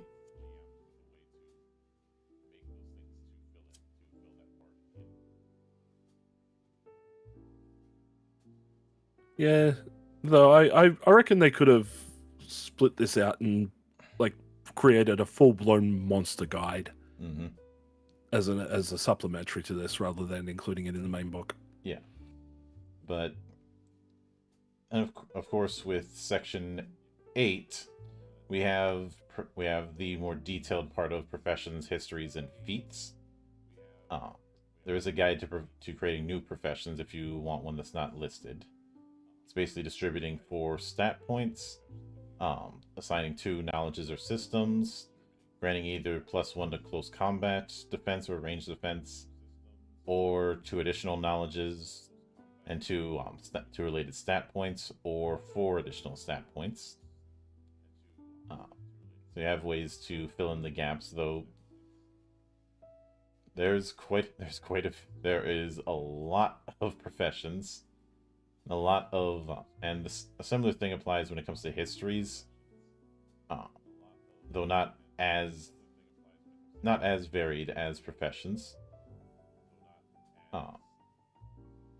And then when we have feats, these are things you can get during the campaign.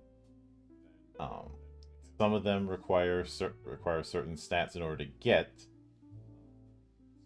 but there's only a handful that do.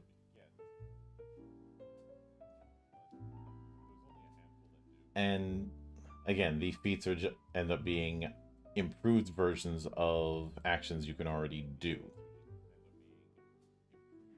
And after that is a suggested table for knowledge and systems. And then finally, the infection tracker for a campaign, as well as the character sheet proper. And that pretty much covers everything. So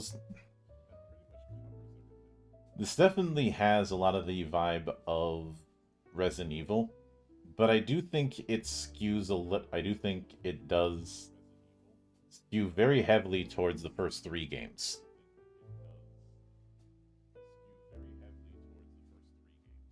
Yeah, for the most part, I can see the inspiration coming from those first 3 games, with a fair smattering of Resident Evil 4, at least the first version of it.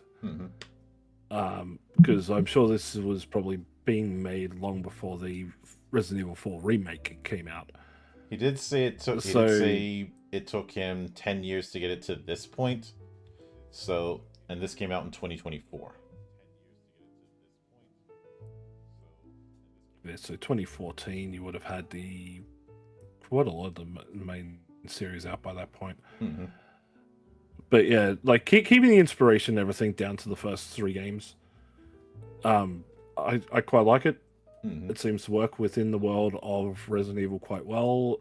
It took what it needed to and cut out what would have been extraneous or not sort of overcomplicating matters.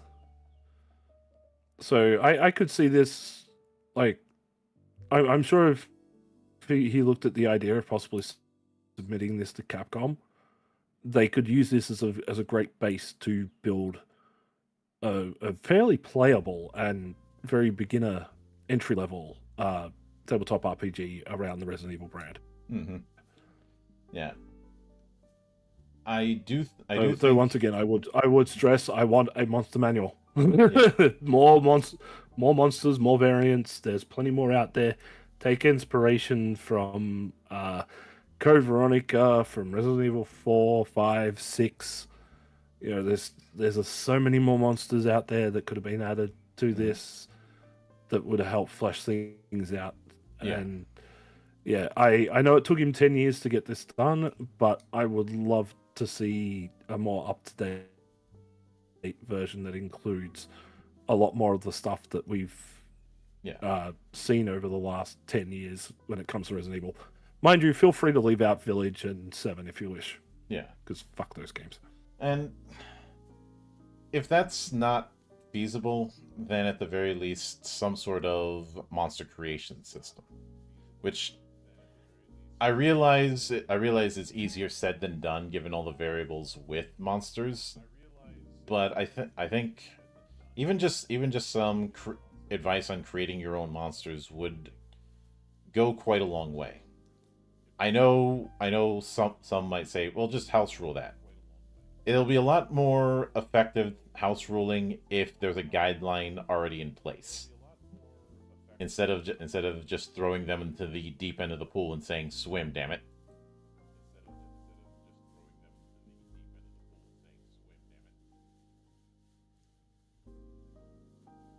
But I think the only real aside from that, I think the only issue I had was the way certain things were organized. Like the fact that when it came to that it was talking about full-on mechanics regarding combat while talking about the actions, it creates a kind of interrupt. I also think that some sort of one-page cheat sheet just on the potential actions you can take and how many essentially action points they take up would be advisable.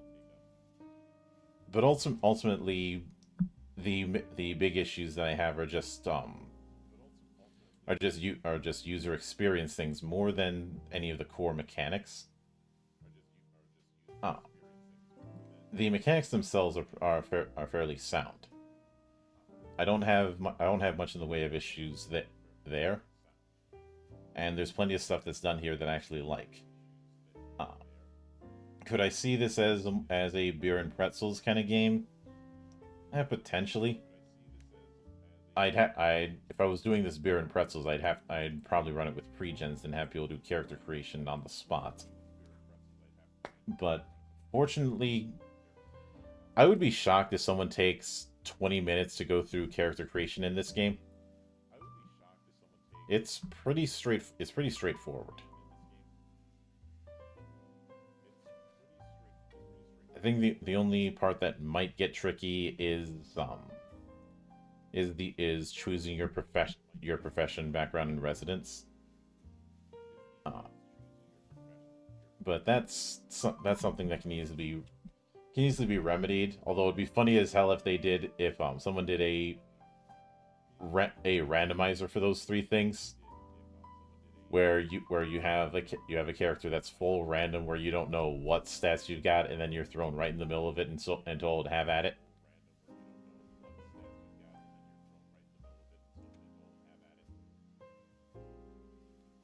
And Gee, if only you were somebody who has a background in designing RPGs and adapting things that could be work. Maybe someone should reach out to this guy and say, "Hey, would you like to work through and help build this into something bigger and better?" I don't know. yeah. You are my peer pressuring me. I get it. Pressure. Yeah, but as far as where I'd rank this in the tier system that I use to rank games, I think I'd be comfortable in putting survival horror roleplay in recommended. The only things keeping it from strongly recommended are just some quality of life. Everything else, and I am including the whole monster inclusion thing as among that, because even with those and the stuff you were mentioning not there, I don't think that's enough of a deal break for me to bump it down from recommended. No, I'm not saying that you should. To be honest, reading through this, I would definitely suggest this as a great introduction to tabletop RPGs. Yeah. Especially if you're a survival horror fan. Mm-hmm. My gripe with the wanting a monster manual or a bestiary extension means that I want to see how they adapt more of the characters and lore. Like, even if they pre-wrote some of the characters, like they did a default for Jill Valentine, for Chris Redfield, for for Claire and Mahel and all of the Carlos and all that. Mm-hmm. If they extended it a little bit more, you'd be looking at this as a very, very well put together multi-book series that you could run a very good campaign with. Mm-hmm. Like the basics and the way that they've adapted everything, easy to understand. You're not going to spend 16 hours rolling dice to work out, your character sheet. Mm-hmm. You're not going to be spending forever going, okay, do I need to have this? Do I need skills? What skills do I need? What do I need? That blah blah blah blah. This is going to get you getting in there, rolling dice, doing movements, doing your attacks, trying to survive quick and easy, Mm-hmm. which is what you need out of a game like this. Oh yeah. So my gripes with it means that I want to see this extended. Oh yeah. I want to see this updated. I want to see this extended. I want them to put a little bit more into it, because I see this as this would be one of those things that if I was walking through my local card shop or tabletop store and I saw this sitting on the shelf, I'd probably pick this up, read through it, and go, "Hey, I want to buy this. I want to run a campaign." It's one of those type of things. My gripes with it is because I want to see them go further with this. I want to see their passion, which they've already displayed very well in this book, to go as far as they can take it. To turn this into something that even Capcom would turn around and go, "All right, we may have to hit you with a cease and desist, but we want to pay you to bring this to us and adapt it officially." Which is what they did with Resident Evil 2 Remake. They took some people that were doing an Unreal Engine version of Resident Evil 2, and they actually brought them on board to work with the actual official remake after sending a cease and desist. Mm-hmm. That's what I want to see happen here with this. I would love to see this as an official product, and I would love to see them go that extra mile to turn this into something that, hell, put it on frigging Kickstarter and I'd back it. Yeah. So don't think that my gripes that I have with this come from a place of, oh no, you need to do this to fix it. No, I want to see them do this because I want to see this succeed. Mm-hmm. Yeah. And I think that obviously, whatever input or help I can give I would certainly be willing to. But I'd like to pick your brain on one thing, and I kind of hinted at this when we started out. So suppose that you were running this as a GM, and knowing what you know about the lore, about the timeline, and all that. What sort of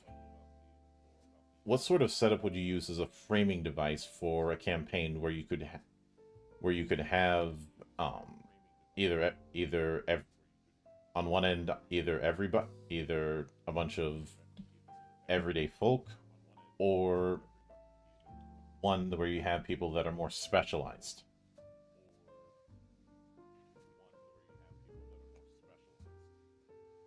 I'd probably go with people who aren't as experienced in tabletop RPGs. Well, I mean when it comes to the player character framing device. Like a framing device example might be you are trying to survive in Raccoon City. That is an example of a framing device for a campaign. Oh, it would definitely be as if I was doing a one shot, I'd probably run Spencer Mansion, following sort of Resident Evil 1 Mm-hmm. layout and designs. If you're doing a multi-person survival, I would probably run the 1 week before the bomb drops. You're in Raccoon City. You have to escape by any means necessary while avoiding zombies and trying to solve the mystery of what's going on. Mm-hmm. So it would be using cooperation to get through areas such as the Raccoon City Police Department, Clock Tower, graveyards, stuff like that, Mm-hmm. to find your way into the labs where the last means of escape are. Because like in that scenario, it would be the Raccoon City has been walled off. You hear over the radio that there's a bomb coming in 7 days, and you have to survive and escape before the bomb drops. Mm-hmm.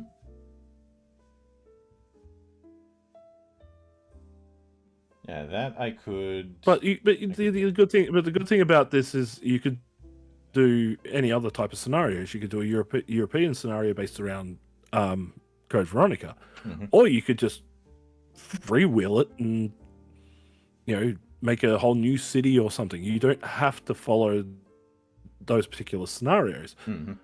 But the fact that someone with Resident Evil knowledge would understand enough to be able to reframe those games into this context, Mm-hmm. and turn them into either one shot or multi-day, week, whatever scenarios is the beauty of tabletop in general. Oh yeah. But with that said, I think that will do it for this particular episode of The Valley. And thank you for coming on to this little experiment of mine. To explore Resident Evil in TTRPG form. More than welcome. And after going through this, probably if I study it a bit more, hell, we might even try and find a way to organize a one-shot campaign or something. Yeah. So obviously this doesn't have any VTT support, but with something like this, that's not going to be a deal breaker.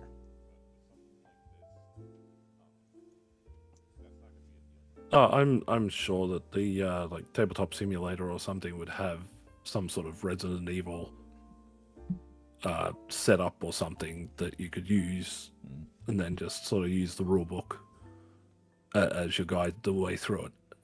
I'm sure there's something out there. Somebody would have made something. God, let's put about just everything else in table. There's plenty of art assets I can use for like Roll20 on that front. But